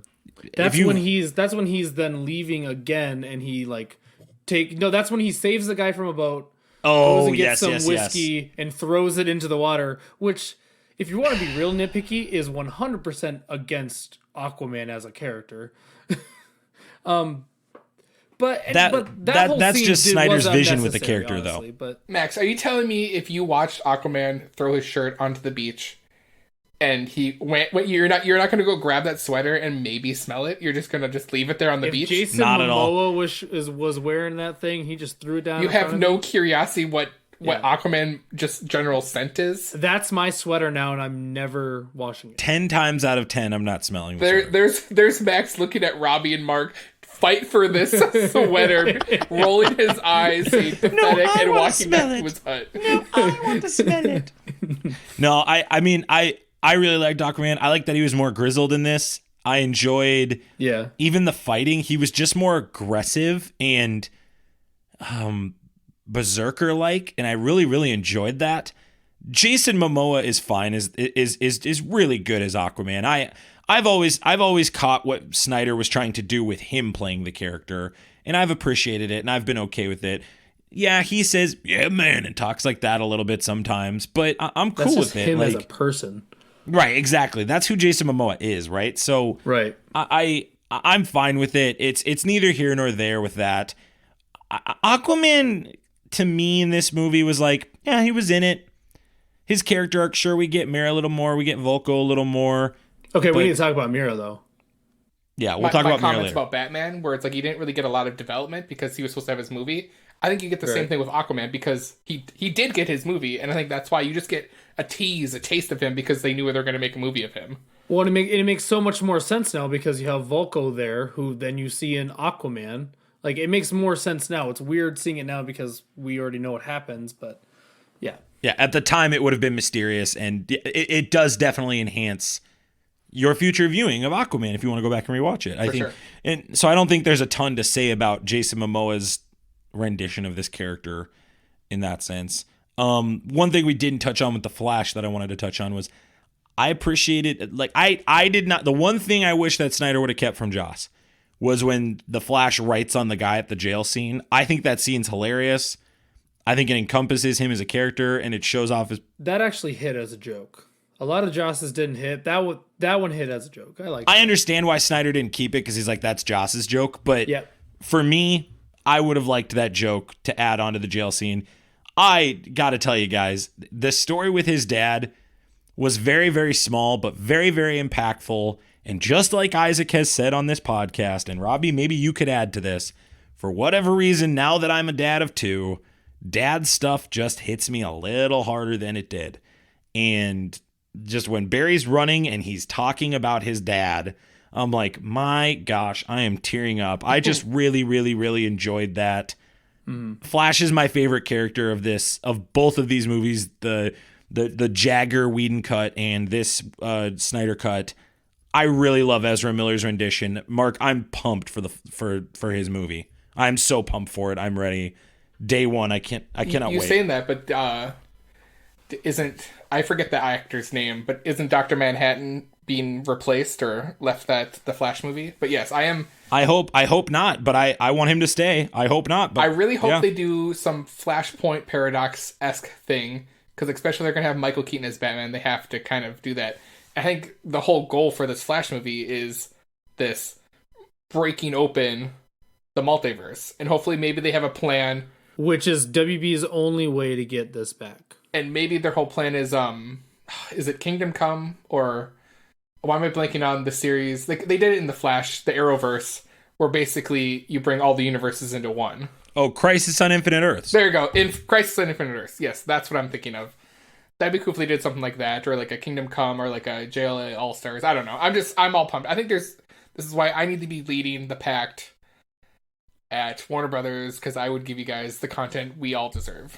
Probably not. I'd find people who are smarter than me. I would be the Steve Jobs of the Warner Brothers DC universe. We talked about anything to add on Flash, Robbie, before we move on. Flash didn't hit as hard for me, but I enjoyed him. I wish they would have delved a little bit more into Iris West and stuff. And honestly, I think there was more scenes with his dad, I believe, in the Joss Whedon cut. So I wish there was a little more depth there. Yeah, Ezra Miller's fine as the Flash. Like, I still think his running is stupid, even though you like it. I think it's hilarious. Ridiculous. I think it's just funny. That's all. I don't think it's. I certainly agree. I can definitely, absolutely concede and agree that he looks like an absolute fool when he runs. I think it's great. But obviously, without the Flash, we don't have this movie didn't work. So we've praised the Speed Force scene. I mean, that scene is just raw Mark ball. It's my favorite scene in the movie. And with the Jeff Whedon cut, how he plays him dumb, or not he's nerfed and stuff like that. Ugh. But he's smart enough to build the suit that basically allows him to do everything he needs to do and not have a wear and tear. We didn't talk about the shoes, man. Yeah. We didn't talk about the shoes. He ran out of his shoes. And he collected a hot dog. And he collected a hot dog to get a dog walking job. It was so funny. I think he's brilliant. This is how Zack Snyder understands. You can tell he actually knows about these characters, because the Flash, his whole thing is that he's always late, even though he's the fastest man alive. That's his joke in every comic book and animated movie. The Flash is always late, so of course he's late to show up for an interview. So it's like, I don't know. I love those little things are what I love about Zack Snyder. He may deviate here and there. Yeah, but he deviates here and there, but like he gets those little details that make the fans go, "Ha, I get it. I understood that reference." It's the same thing with Superman too. Superman just is, and he says this in the Man of Steel featurettes and in the pressers and that, but he just understands the metaphor of Superman being Jesus Christ so well. The Messiah. And it's just so just like, it's a very, I really do. And again, I'm a Christian. That's the concept I'm coming from. I don't view it as sacrilegious to me. I view it as honoring to that. And even just like, there's just some really sweet stuff in the imagery that he chooses when Superman goes to the sun and he's just like, you know, arms outstretched and he needs the sun. Like that's another biblical, theological Christian thing there, right? Like he needs the sun to exist. It's he hits it right on the nose stuff. though with a lot of those because he did the same thing in Man of Steel. And it's fine. Like I love it. I know other people. Great. It's a lot. I get it. It looks incredible, but it's like you're just like pounding this right on the nose there. I'm okay with it because I like it. Mark, you were going to say something. Go ahead. I'm just saying it's you know, exactly. I reiterate what you said. He's telling the Messiah story. Yeah. Basically about, you know, Jor-El giving up his, you know, son to a planet where he's going to save the world. So the universe in a sense, or the multiverse. The multiverse, yeah, depending on how you look at it. Yeah, I agree. I agree with you, Robbie. I think the details of that, just with every character gets more details in this one. That it just helps. And details, there's no character that benefits more of these details than Steppenwolf, who is so much more fleshed out in this film, and his armor is just remarkable. It's dope. And just how his motivations make complete more sense. The only thing I didn't like about Steppenwolf, and I'll pass off to you guys to talk about Steppenwolf, is that second encounter he had with Darkseid's DeSaad. Yeah. When he talks with him, it's like he says the same thing over from the first time. He's like, "Hey, did you get the box?" "No, I don't have them all yet." And it's like, we didn't need that second scene. I actually didn't mind it, where he's just like, oops.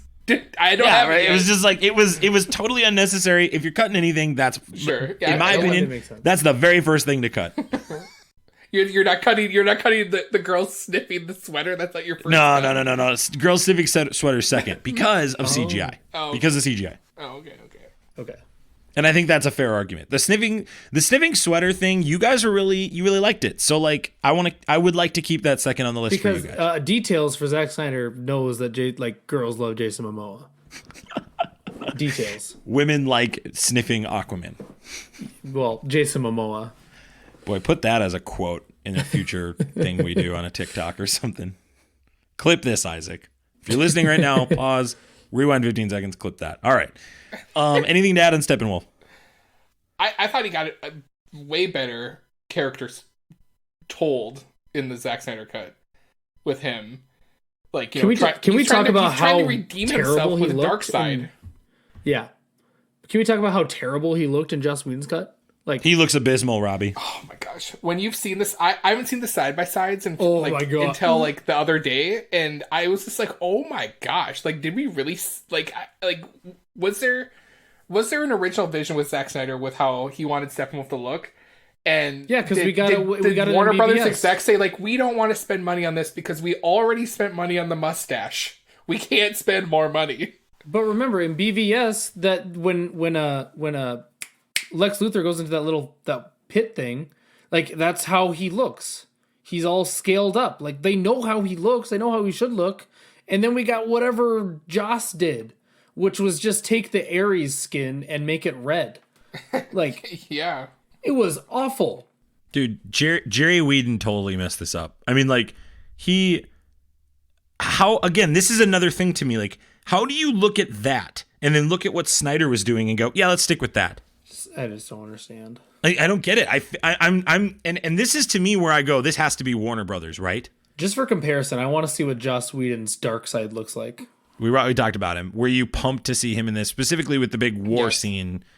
For sure. In the is it first or second act, whatever? It's the first act, so it's not even. It's I guess it is like after end of the first act. Is that? Like, it's after. Yeah. But yeah, so, like we talked a little bit earlier, he's technically Euxis in that part. which they don't really explain very well, that he's not fully powered Darkseid. Because right now, at that point, he's just collecting worlds. Like, he's going to worlds to collect them. And another thing to hit on is that in Joss's cut, it's Steppenwolf doing that. Like, he went to Earth and got defeated by all these guys and, had to retreat or whatever. It's the only world he lost, and that's why he came back so many years later. Is Joss's, opinion of how it should have gone. But in this one, it's Darkseid comes there, Euxis, gets defeated by the old gods and gets sent back because he literally has an axe, like basically how Thor chopped Thanos. Like, should have gone for the head completely. But, like, has his arm chopped off, has to get taken. He's obviously not super powerful. But it's a great scene. You see him kill a Green Lantern, and then he almost grabs the lantern ring, which would have been extra dope. They showed the maniacal, evilness that is Darkseid later in the movie. It was cool to see his Omega beams in the Nightmare Future scenes. It would have been I think it would have been cool to see that showcase. I don't know, based on the character description you're saying, if he would have been able to do that back then. No, he couldn't. And are we getting a New Gods movie? Isn't that like by No, the original, they aren't anymore. The original game plan was they were going to get a New Gods movie after this, and that would have connected with the future Justice League movies. Because going back to that scene where they're fighting, like, I think the olds and New Gods, I think it's insane, like, when you start thinking about it, how Ares and Zeus is fighting on Earth against Darkseid. Yeah. Like, that concept to me is wild. That we're literally gods that, Greek gods right here that are in the mythos are fighting these extraterrestrial, new gods in a sense. I thought, I want more of that. Like, right. It would suck to be a normal person living in the DCEU. It would suck. Everything would be dark. And just crazy things would be happening around you all the time. You'd have no concept of what it is because it's not fleshed out, and you'd have to relive Justice League twice because somebody messed it up the first time. And with back to Darkseid, when the boom tube opens closer to the end, and we see DeSaad, Darkseid, and Granny Goodness, which is my favorite little chef's kiss on Zack Snyder's part. Is them watching it. I know in our Joss Whedon cut of the podcast the other night, we talked about it would have been cool if there was some interaction where Darkseid starts coming through the tube and they like fight to push him back and it closes. Oh, you're gonna take my bit, Mark? It's your bit. I didn't remember who said it. Robbie Sauter said it. This is Robbie Sauter's bit, so I'm gonna. It was from the animated movie. It's from Justice League War, where he does get through and starts fighting them, and basically they know they can't defeat him, so they have to like just push him back through the boom tube, and then like basically they just talk about how they need to get ready because he's going to be back, which is what they should have done. Yeah, but then DC was like, yeah, we already did it, so don't do it. Yeah, Mark, I'm looking back at the picture because at the time when we talked about this the other day, I was like, I don't remember that scene. I don't remember seeing her. Yeah, she's very visible. Oh yeah. She's like right there, and I don't even know. Was there an actress that's credited of playing her? In our Joss Whedon cut, I made the comment about, I think it might have just been a total CGI rendered character. I don't know if there was a stand-in or someone or an actress who was picked to play Granny Goodness, but. So basically that means after that, right, that Superman was going to be turned by her. Amelia Bell. Oh, well, there you go. Okay. I think, wait. Nope, never mind. That's Smallville. Why is it giving me Smallville? It's from Smallville. Yeah, we'll assume it's not, but if you know, if you do know, send us a message on Facebook, Instagram, and Twitter. We'd love also too, we're going to plug ourselves. Who cares? Link on the show notes. Join us for more conversation on this. There's stuff we're missing right now because it's so long. We'd love for you to check out our Discord channel and just be a part of that. And I would love to hear other people's thoughts. This is a movie that I'm dying to know what other people think about it. And so if you're listening, please share that with us. We'd love to know that. Real quick before we talk about the epilogue and big questions in the top 5, supporting characters, anything to say about Iris? No. Mara and Volko. We need to talk about Mira because she tries to take the blood and water out of like Steppenwolf and almost succeeds. That was an epic scene, yeah. That was awesome, dude. That was so awesome. That's one of her. I loved it. That was so good. I loved it too, Robbie. Thanks for bringing that up. I talked about Alfred on the front end. Anything to add about Alfred? No, Jeremy Irons is the best actor in all of these movies. Who would you rather have? Who would you rather have, him or Michael Caine as your Alfred? Ooh. I think that's the whole thing. I think it just depends on the Batman story you're telling. I think give me Jeremy Irons. Yeah, I love Jeremy Irons' interactions with all the other heroes in this. I love that. Yeah, I think I go Jeremy. But also, Irons. this Alfred is more of the his backstory was he was more in Secret Service stuff. So it's like he knows how to build. So that's stuff. more canon, isn't it? That's more canon to the comics. I mean, it depends on your Alfred. Yeah, that's what I'm saying. It depends on the story you're telling. Here we go. This is Depends again. multiverse story you're telling. This is the part of DC people that just drive me nuts sometimes. It's like, will Batman win the fight? And every time you guys go, if I ask if Batman wins the fight, you all go, how much prep time is this? Right. How much prep time is it? Yeah, it always happens.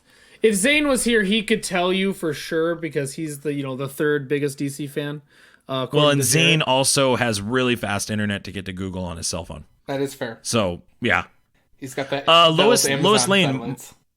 Mark, you talked about Lois Lane. I again, like everything Man of Steel, I'm all in on, right? Like we get what we didn't know it was Jean Johns at the time, but we get that dialogue with her and Ma Kent, and I really, really liked that. I'm kind of actually bummed that wasn't her. What'd you say, Robbie? Yeah, it didn't need to be Martian Manhunter. They should have saved that for the end. No, I agree. It should have been saved for the end. I believe you said that on the Joss Whedon cut. The Justice Whedon cut we did. Yeah, John Johns we talked about. Honestly, to be honest, I don't know if we needed that John Johns moment. I think Snyder just put it in for the sake of putting it in. And that's kind of how I feel about the epilogue, which we'll talk about in a little bit. I just feel like Snyder was like, this is everything I was thinking about. And Mark, I do agree.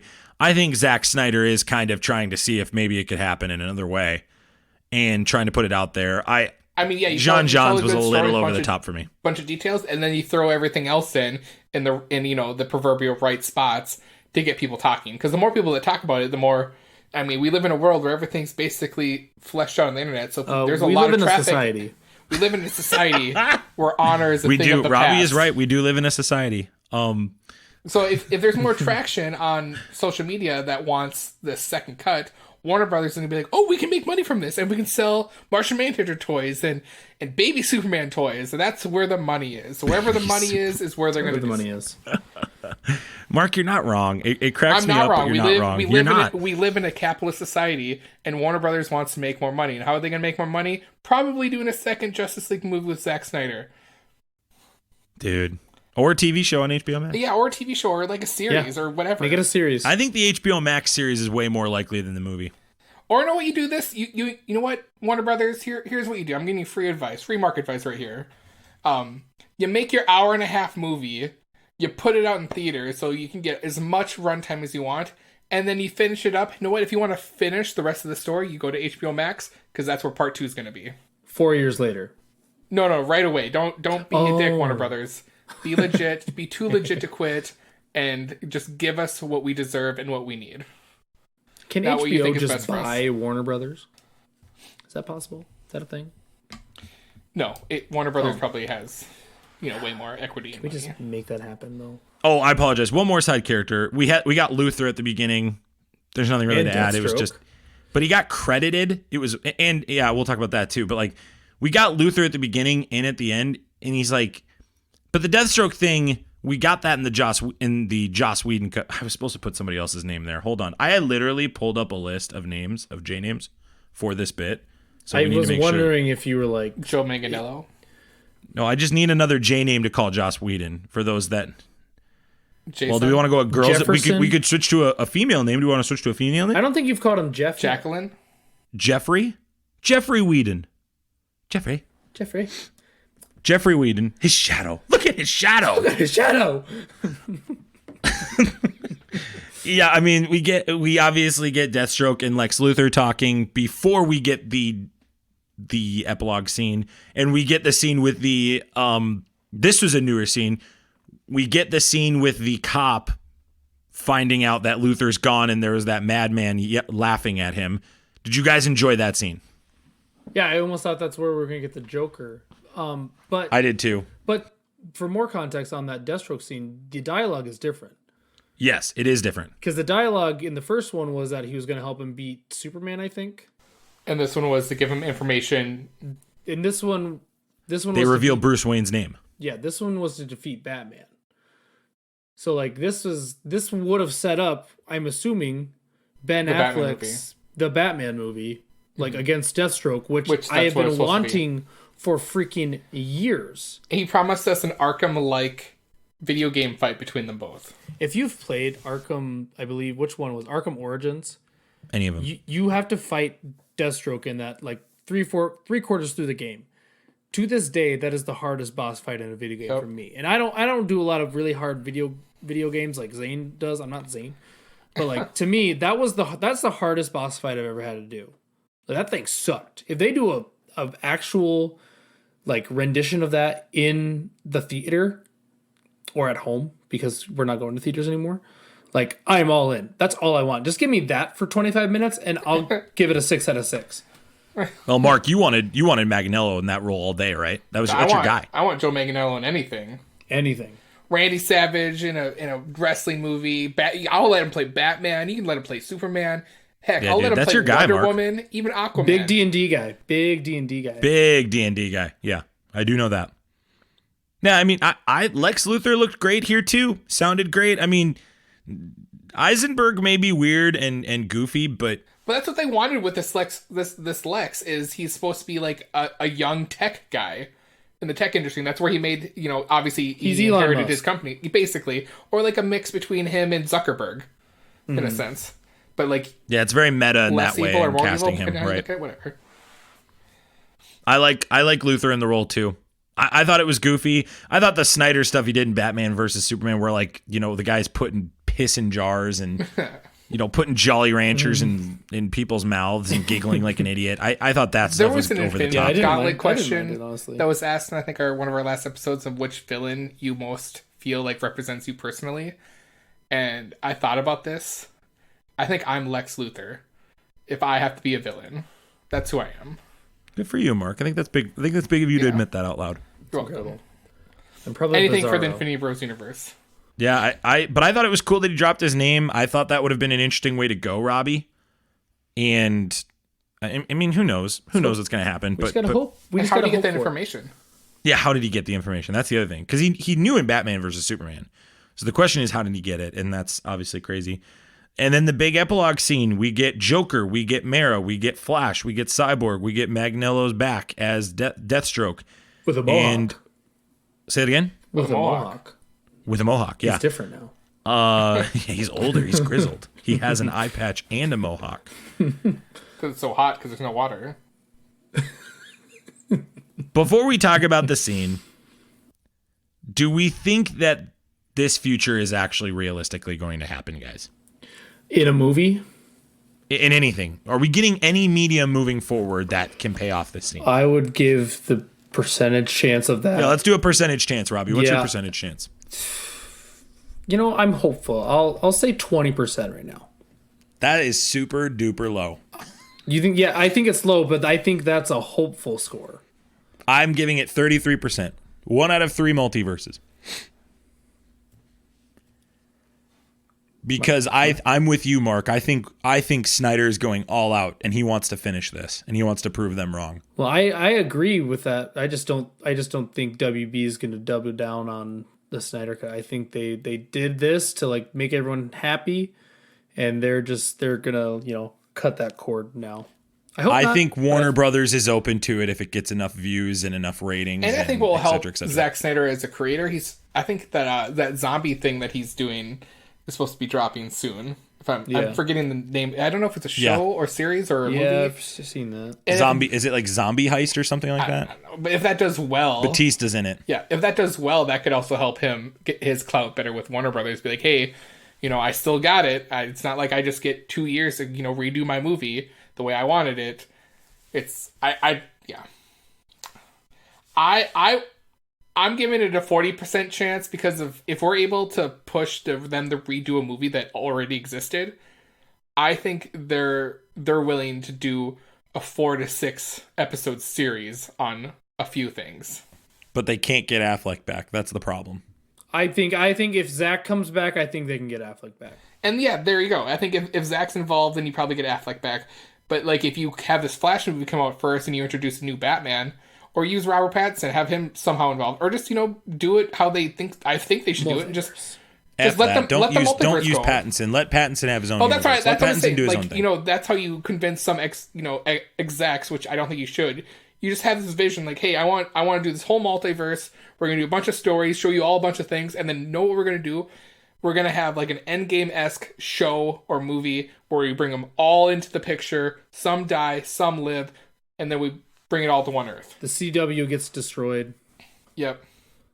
Brilliant. Just like how the CW did it, basically. It would actually be great marketing for the CW, which DC's invested a ton in. I mean, and know what? You bring back Stephen Amell to be the Green Arrow in this universe because I think he did a great Green Arrow. You don't need him 100%, and he has to get big fights. Yeah, I mean, basically, like he's probably your Arrowverse person that survives and gets thrown into this. He's the one who has to be the patriarch of that universe. Yeah. It has to be him and the Barry Allen of that universe. Grant Gustin. Grant Gustin's got to be in it too. And obviously, spoilers for The Flash on CW if you don't know this, but during the Crisis on Infinite Earths mix-up, we had an episode a long time about this. I'll figure out what episode that is and put it in the show notes. But Mark and I... It was literally last year, I think in December, like 2019. We reviewed that they had a crossover where Ezra Miller met Grant Gustin's Flash. So that indicates either what we see currently in the Justice League movie, that he's already traveled through the multiverse, right? Or he's done it later after this movie. Because there's probably a reason why in this epilogue he has that suit on, because probably he knows, and they probably planned, hey, if stuff goes downhill, you need the suit to run faster so you can get to the other multiverse safer. Well, we saw the suit in BVS. It's the same suit he was wearing in BVS. Yeah, I know. I'm just saying, like, eventually that suit gets created probably for time travel or multiverse traveling. Epilogue scene with Joker and Batman. What did you think, Robbie? We hit it a little bit earlier, but just, like, I liked the dialogue. Like, you almost felt like Bruce Wayne was going to snap Joker's neck. And I think that's kind of the first time, maybe since a few scenes in BVS, where I was actually, like, got an intimidating presence from Ben Affleck's Batman, which I think we missed a lot in Justice League.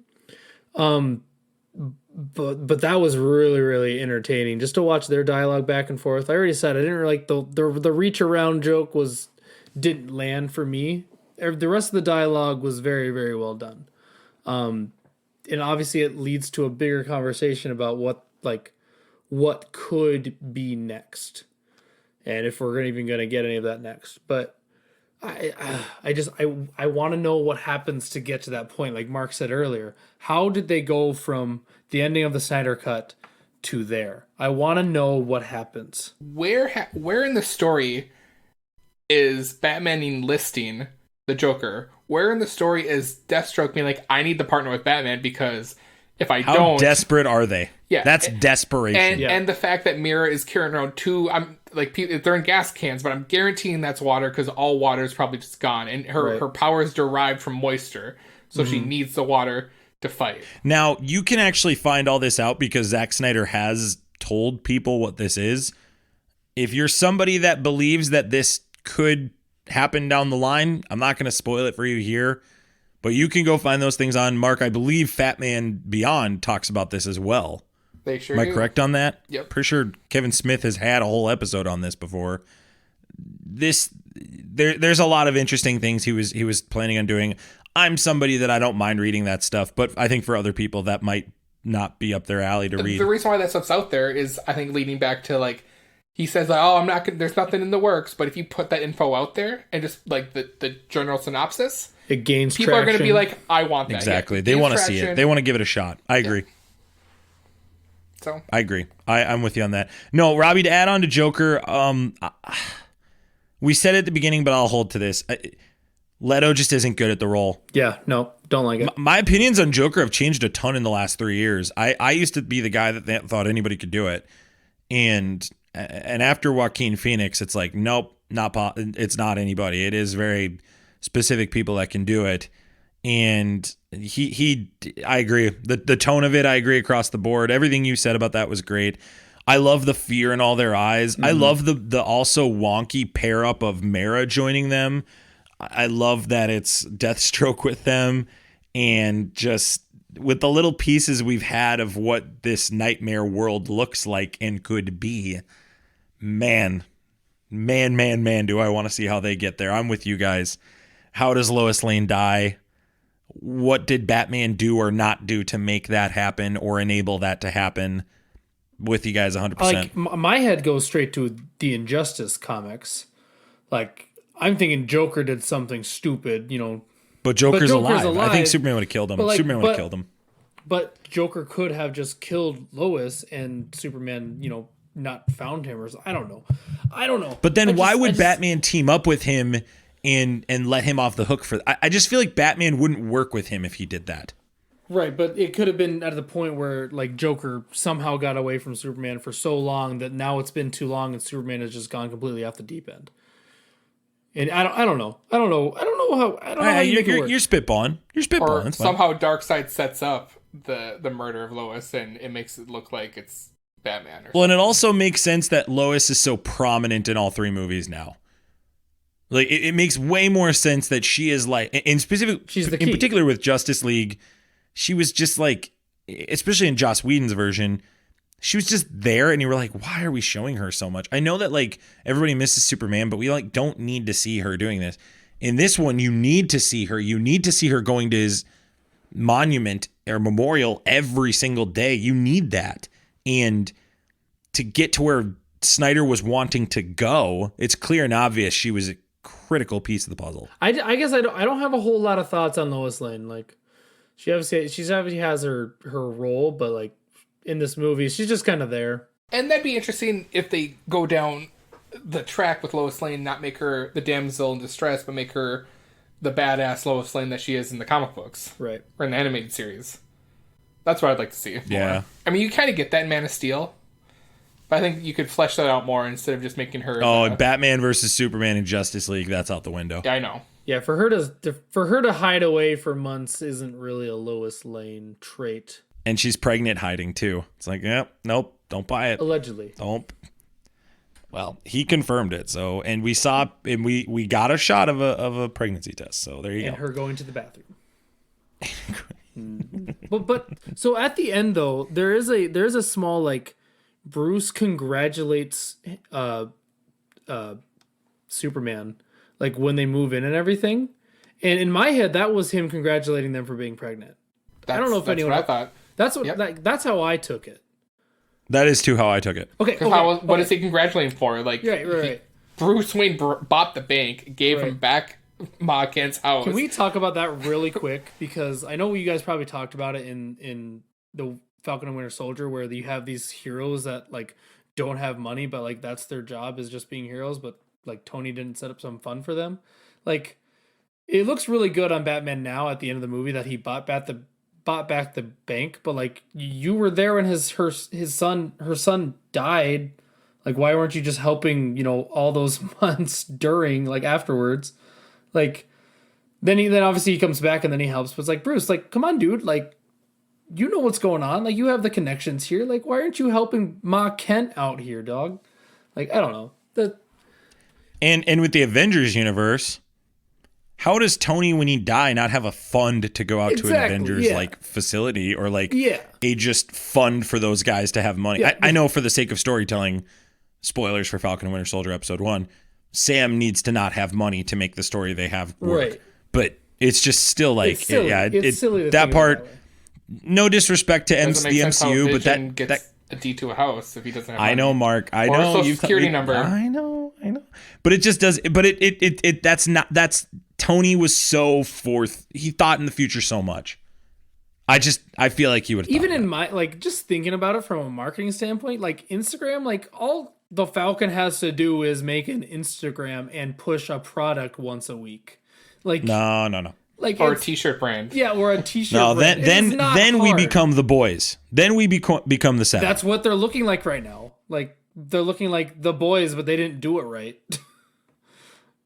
Like, I don't know. Because like they're kind of the boys. He went to the bank like expecting to get a loan because he walked in and was like, huh, notice me, know who I am. We are skipping a ton. And again, please, if there's something we're skipping that you want us to talk about in a future episode, or you just want to send us a comment to talk about, shoot us an email at infinitybrospodcast@gmail.com. Questions here. Mark, Robbie, were you satisfied with the Snyder Cut? Immensely. I had an itch for 4 years that was finally scratched. I have a Justice League that I can be. How do I phrase this? I can admire this Justice League and be happy about this Justice League and talk about it and not go, oh yeah, I mean there was a Justice League. Like I can finally like talk about a movie that includes my favorite characters and is good. Because like, and I've said this right away after I watched this, like I feel robbed. I think the actors should feel robbed. The producers that worked on this movie should feel robbed of this beautiful, not a like I'm not gonna call it a masterpiece, but it's close. I think giving it a 5.5 is close to calling it a masterpiece in our field, I guess. They were robbed of this incredible movie. Like they were robbed of this incredible movie. Ray Fisher was robbed of his star role. And no, Ray Fisher in particular. Yeah, in particular, this is egregious. This totally looks like sabotage, Robbie, from the outside looking in. Of just like, this absolutely looks to me like they were sabotaging him, Warner Brothers. Sure, yeah, so satisfying. Absolutely, I am ecstatic for how this movie turned out. Yeah, I was overwhelmed. The word you used was immensely satisfied. I'll use overwhelmed. I was downplaying the Snyder Cut. I was one of those guys that's like, it's not real. Mm-hmm. I was one of those guys that's like, it's stupid. This can't be real. This is so ridiculous. There's no way that this thing is here.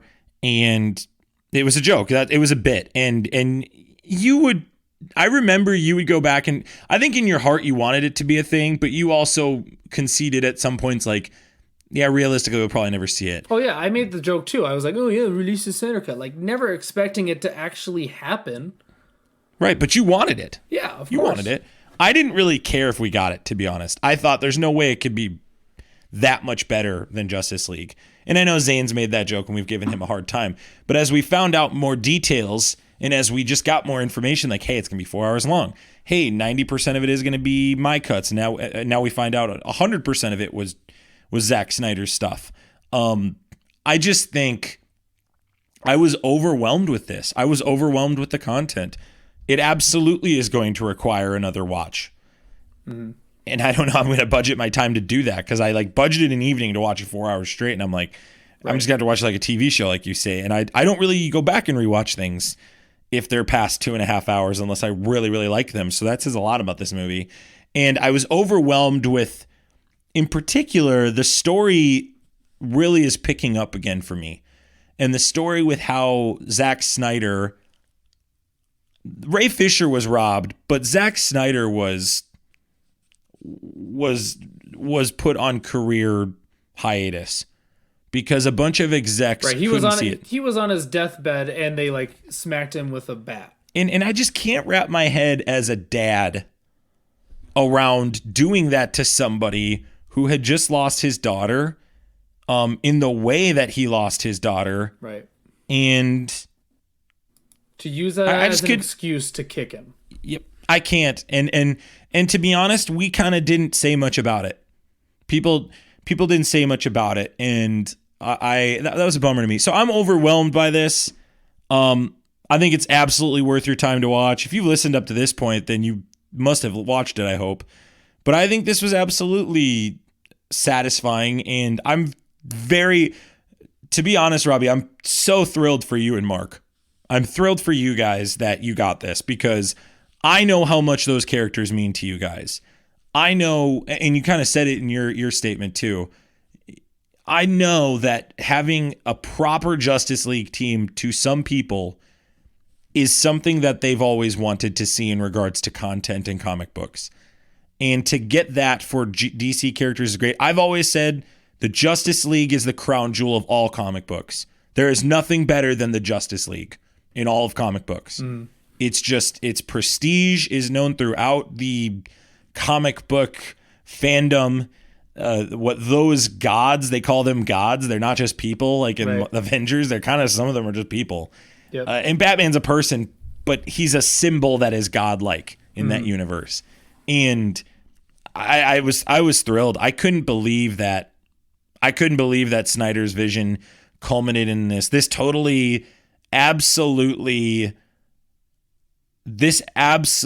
affirms all the decisions he made up to that point. It affirms the weirdness of Batman versus Superman.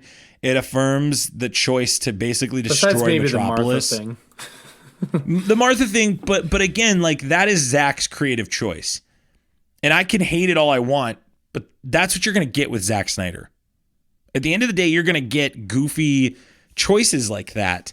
But on the flip side, you're going to get this beautiful Messiah-like imagery. You're going to get this beautiful dialogue from both of his fathers. You're going to get this and yes, it was 9/11 imagery. And to some people, it was very off-putting. But to others, it was cathartic. And to others, it was this symbol of, like, you know, Superman is saving the day in this 9/11 circumstance. When 9/11 happened, people didn't just go save the day. That didn't happen. And I think Zack Snyder speaks to these things, and I'm overwhelmed. I'm so thankful for DC fans that this movie exists. And I'm so pumped to, like, start it from the beginning with Man of Steel and rewatch it. Mark, were you satisfied with Zack Snyder's Justice League? Overall, yeah. Yeah, I'm satisfied. I 5 out of 6 it, so I'm satisfied. Okay. I want more.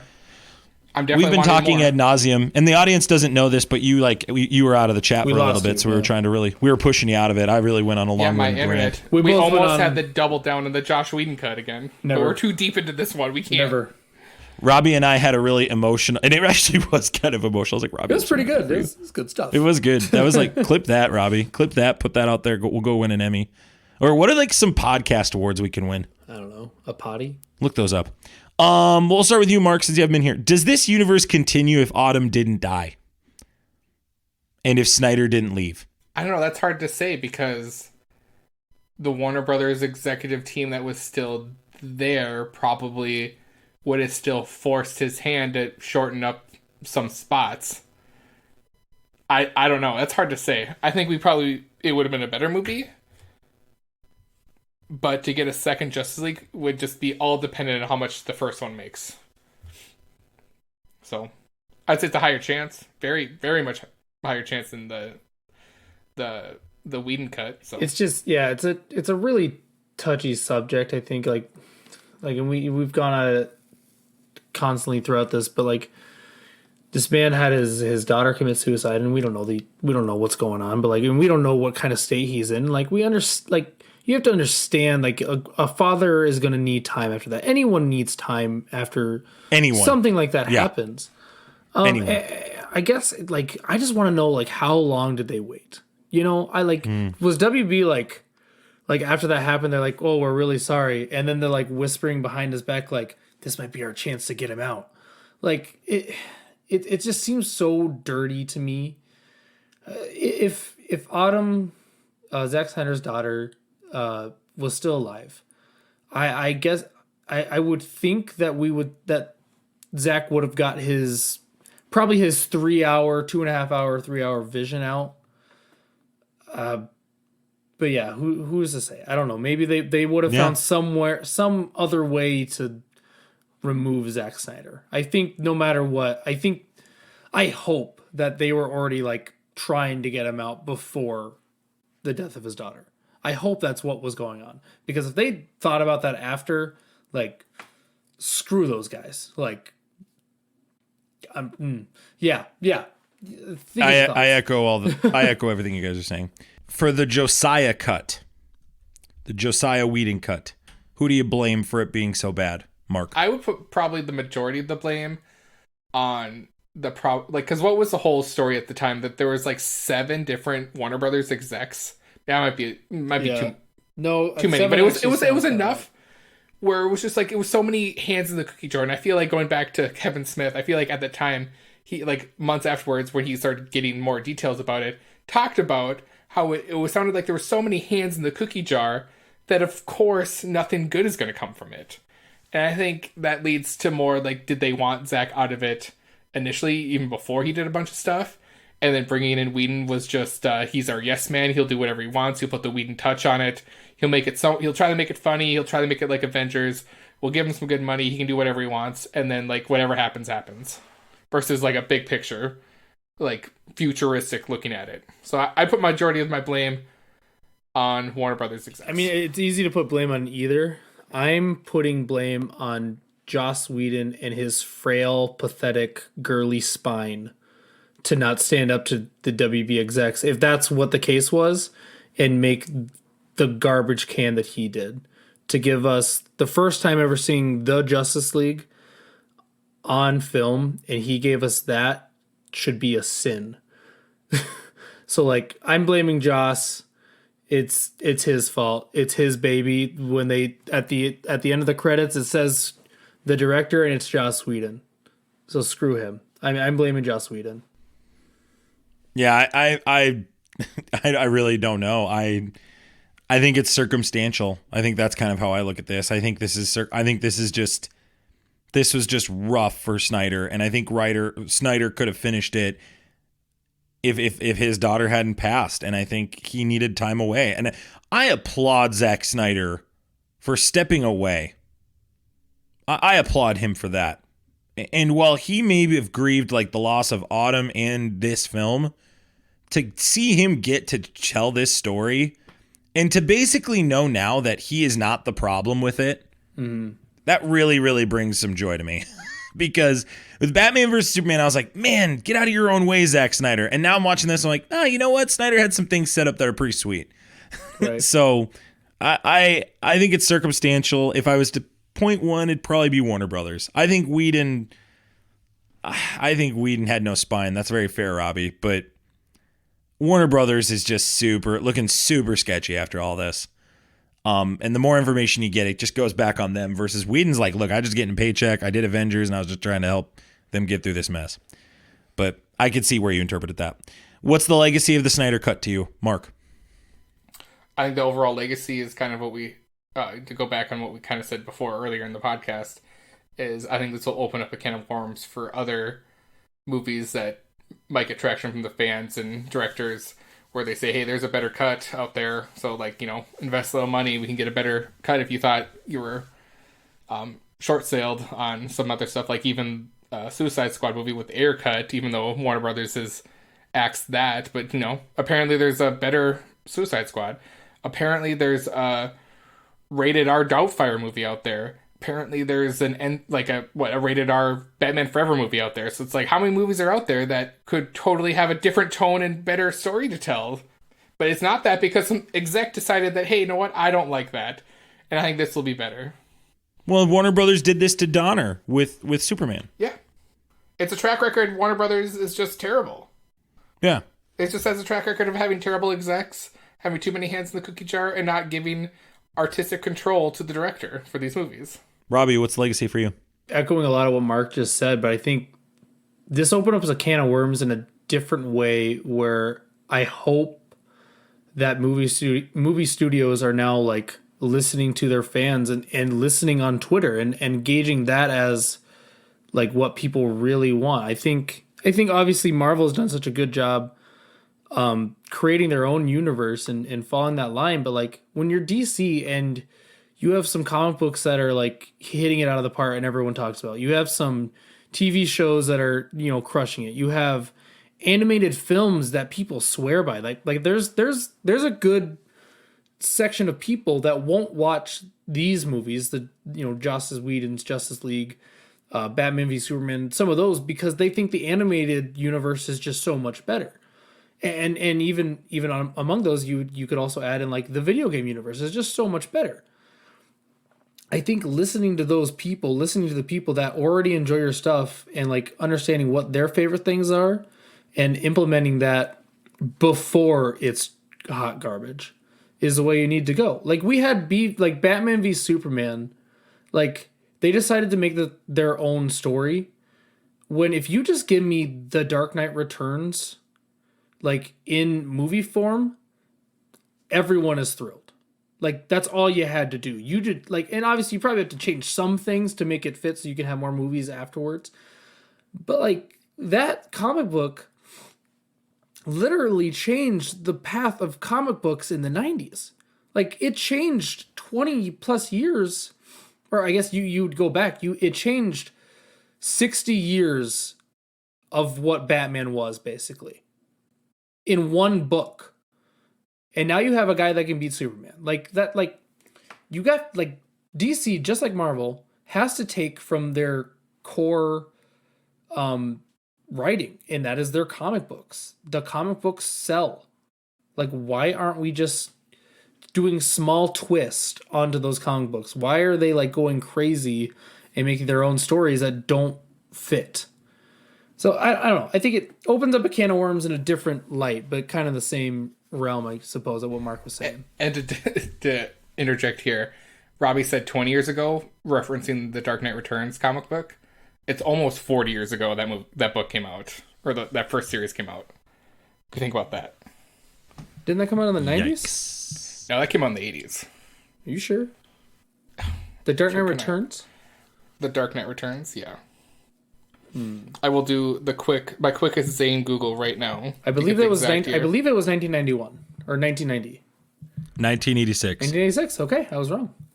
Wow. Well, that's why Batman called me the best Batman DC fan. He did. There's a reason why I have this title. Dude, that's still, I mean, 90s or 80s, it's still a long One thing long I wanted to even push farther what Robbie was saying about the fans being, you need to listen to your fans at this point. Think about it like this. If with the emergence of streaming services out there, you to have people decide to spend a monthly income, their disposable income on you, you have to have content they want to watch. Right. You know what Netflix doesn't have? A toy chest of superheroes to choose from. Right. DC, Warner Brothers does. They have a service to make content and put it out there. You just start making all that content you want, and if it's and the fans will tell you if it's rewatchable. They'll tell you on the internet. Well, it's why Disney you'll be able Plus to tell has how much blown you're up watching so quickly. Yeah. They have Star Wars and Marvel, like, yeah, and they're giving it to us. Like, just do HBO and WB, figure it out and do that. And they can. They have the whole. They own all their characters. Right. They're not like where it's split between Sony and Disney. So no, I agree. We need to get moving into the top 5. We're going in 3.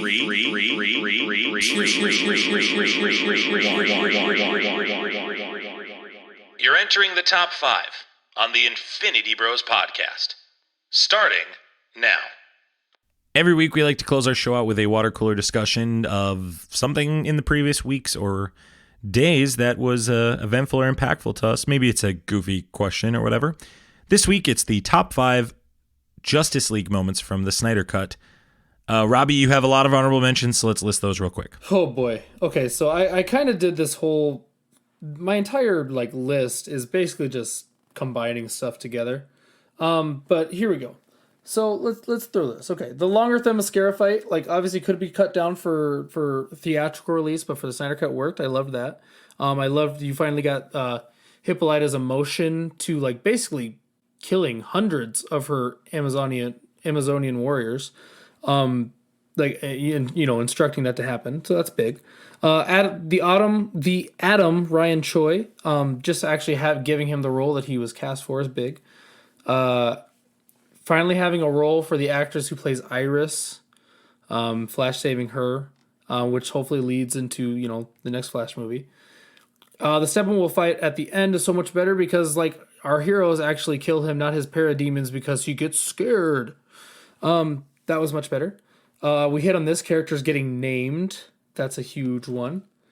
Martian Manhunter showing up, which I wish was just the end. Stupid jokes getting removed. Like, did you bleed? And then Batman, you know, something's definitely bleeding. Yeah, screw you. Shut up. Right. Okay. So those are my honorable mentions. Let's go number 5, Mark. My number 5. Kind of it's 2 moments. I had to go into one because it's one character. But basically, anytime Batman has like a comic book XS like statuesque moment where like he's perched up when he's first meeting with Jim Gordon and like Wonder Woman and stuff, that moment, and then the scene where he's like standing on top of the Bat tank. Oh, at the end, yeah. Those are my top. That was my number 5. Yeah, just those moments of like Batman just looking stoic. Okay. Number 5, Robbie. The Mira blood draw scene where she basically tries to kill Steppenwolf and almost succeeds. That was great. Like, that scene is so underrated, and it kind of gets lost in the sauce, but like, that's an incredible power that rarely gets like talked about, but like Mira has that power, especially if you're in her world. Like, you're dead. Number 5 for me is the redemption for Wonder Woman after 1984. And Robbie, you've highlighted the bank scene. I just love the bank scene. It sets the tone for this movie. I'm appreciative to Zack Snyder to still give Gal Gadot that scene and give her moment. I love this character. I love Wonder Woman. I love Gal Gadot playing Wonder Woman. I want her in that role as long as possible. Thankfully, WB, at least it looks like they're going to try to keep her in that role as long as possible. This is a great scene and great redemption for that pitiful movie, in my opinion. So, Mark, number 4. My number 4 is the multiple times the multiverse is brought up. I think I think that's the hype that can lead to more stories being told from this movie or this cut, is that constantly being brought up. So, Mark, I would add that that's my number 4 as well, and I would add on the depth of storytelling within the universes that each character, like worlds that each character comes from, right? So like you're getting more detail from Aquaman's world and from Flash's world and from Batman's world. But I agree, like it connected universes literally and metaphorically, and that was my number 4 as well. Robbie, what's your number 4? My number 4 is the Wonder Woman bank scene. I think we've hit on it a bunch, but like it sets this. Excuse me. It sets the tone for the Snyder Cut. Like, obviously you have the beautiful imagery that Snyder loves to do at the beginning of movies, but once you get to that scene, that sets the tone for what to expect for the rest of the movie with the action, the violence, and the power that is Wonder Woman and we're going to see for the rest of the movie. So that's my number 4. Mark, number 3. My number 3 is the prologue sequence in The Nightmare. Just kind of seeing the ragtag group that Batman's leading. Oh, the epilogue. Are you talking about epilogue? You said prologue again. Do you know the difference between prologue and epilogue? Yeah, prologue is in the beginning, epilogue is at the end. And I did it twice. Freudian slip. The epilogue. My bad. I'm sorry, Infinity Rose Universe. If they're still here, they're very, very, very big members of the Infinity Bros universe. The epilogue part, just like seeing the random character, like villains in a sense, that are part of him, and then Mira being the one that's still around fighting the good fight, and then the interaction he has with the Joker. I thought that was, I loved it, even though some people did not. Robbie, number 3. My number 3 is just the inclusion of Darkseid and more in-depth story on him. From the beginning scene when he's useless to when we finally see him as Darkseid, and then when we see the epilogue scene or whatever, or no, it's not the epilogue, but it's what Cyborg sees, where he sees Darkseid just wrecking people. The inclusion to finally have like the big bad for the DC universe, like he's our Thanos basically, like, or he was Darkseid before there was a Thanos, if we want to be technical. Yes, we do. But to have him show up finally, and he doesn't do a ton in this movie, but there's like sneak peeks of what he can do and could do if he gets a movie. So just the inclusion of him is huge for me and for all DC fans out there. Number 3 for me is Cyborg's backstory. I thought this was a welcomed addition. We've talked about it ad nauseum, so we'll just keep moving on. But Ray Fisher is clearly getting screwed. This is great. This is dynamite. He's the heart and soul of this movie. Mark, number 2. My number 2 is kind of like what Robbie was with Darkseid, but mine was more the exact scene, I think, towards the end where him and DeSaad are having that conversation about, like, what to do, and Darkseid's like, well, we'll use the old, ready the Armada we'll use the old ways, just setting up to like there's going to be some ultimate war out there, and that's good. We're going to need like a legion of superheroes to probably fight this battle. So it's like I like in my mind it's like I want that. Give me that. Legion, Titans, Green Lanterns. I want it. Red Tornado, give me everything. Number 2, Robbie. My number 2 is the Speed Force. Is Ezra Miller going, as the Flash, using the Speed Force to stop basically the destruction of the DCU and saving the day basically. And the inclusion of that and that whole scene is huge for the expansiveness of what it can produce, because yes, the multiverse is mentioned a bunch of times, but this is how we get there, through the Speed Force and through the Flash being able to tap into that. So yeah, that's my number 2. Number 2 for me is killing Steppenwolf. And the reason it's my number 2 is I love that every character played a role in it. I love that Cyborg had to really get the mother boxes to stop being so goofy. Flash had to reset the timeline completely to get that going. Batman had to fight off the parademons to give the heroes time. Then Superman unravels the boxes, knocks Steppenwolf back into the trident that Aquaman's holding, and then gets his head cut off by Wonder Woman. Like, just it's such a great scene, and you nailed it, Robbie. It just makes no sense to me that Whedon went the other way with it. And then his severed head is crushed by Darkseid's foot. Exactly. And it goes into, you nailed it. It goes into Darkseid's lap. It's just like, it's just perfect. It's just such a perfect way to end this kind of movie. Loved that. Robbie, I'm going to go first with my number 1 because you already said it. Number 1 for me is the Speed Force scene. It's the best scene in this movie. It might, to me, be the best scene in this whole Snyderverse universe. I will not stop talking about how much I love this scene. I think this is the one thing I think WB did right with re-releasing this. This, to me, is clearly obvious of where they're going with the Flash down the line. I love the way that it connects to his dad. I think Ezra Miller, to me, is the best character in this movie in the sense of just like the levity he brings to this such dark universe is so needed. And I really, really, really like this Flash. And I love this Speed Force. And it's just a culmination of all the events and CGI and emotions. And I really, really like this scene. I'd echo everything you're saying too, Robbie. That's just so much fun. Mark, what's your number 1? Same thing. Is the whole Speed Force and scene that not only does Barry Allen know what he needs to do, but probably he's done it before by accident. For sure. It's a great point, man. It's a great point. And where he has this rule that, he's not supposed to do this. So he's had some interaction with the Speed Force. So I just loved it. I just love that it tells the story. So maybe, and that's how you could open up, where maybe he accidentally steps in his timeline, wakes up, and he's like, kind of just like Flashpoint, where he thought he saved the day and didn't realize that he changed a bunch of stuff. He had one bad day and went back and saved his mom or whatever. Yeah. Could be any of it. What's your number 1, Robbie? My number 1, and I've hit on this a bunch, but it's Cyborg's basically entire arc.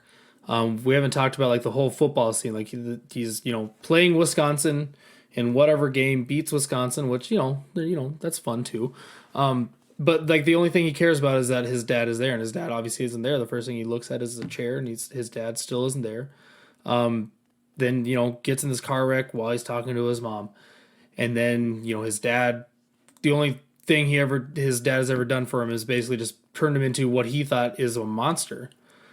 And then you get the whole scene with helping out that woman that needed money, and you see the expanse of his abilities, and you finally get to delve deep into this character. And then the arc with his father I love, because his father finally helps him out, and Cyborg's obviously still pissed at him. You helped me, but that doesn't make up for everything. In Joss Whedon's cut, that probably does.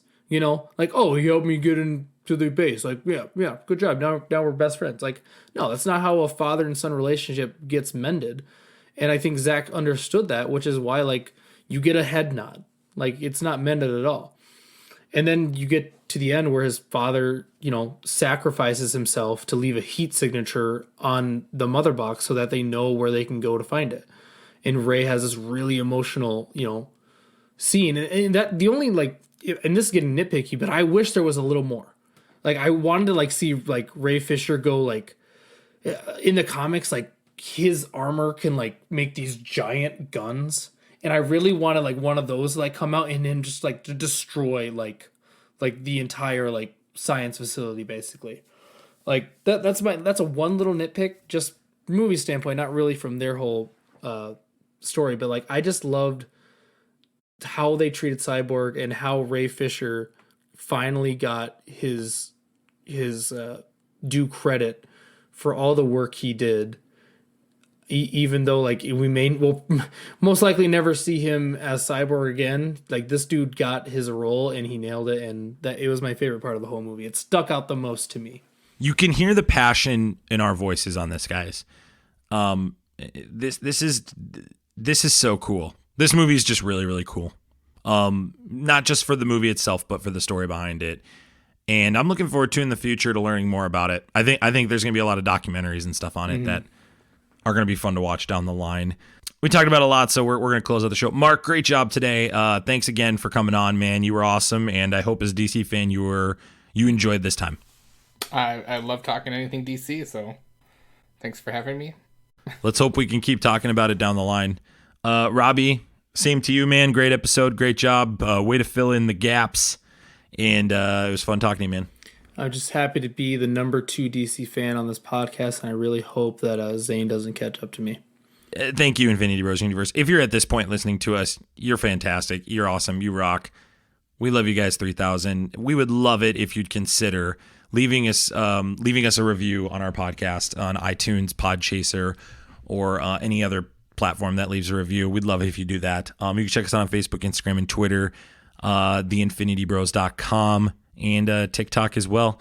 We will see you guys soon. We love you 3000. Have a good one. See ya. Bye.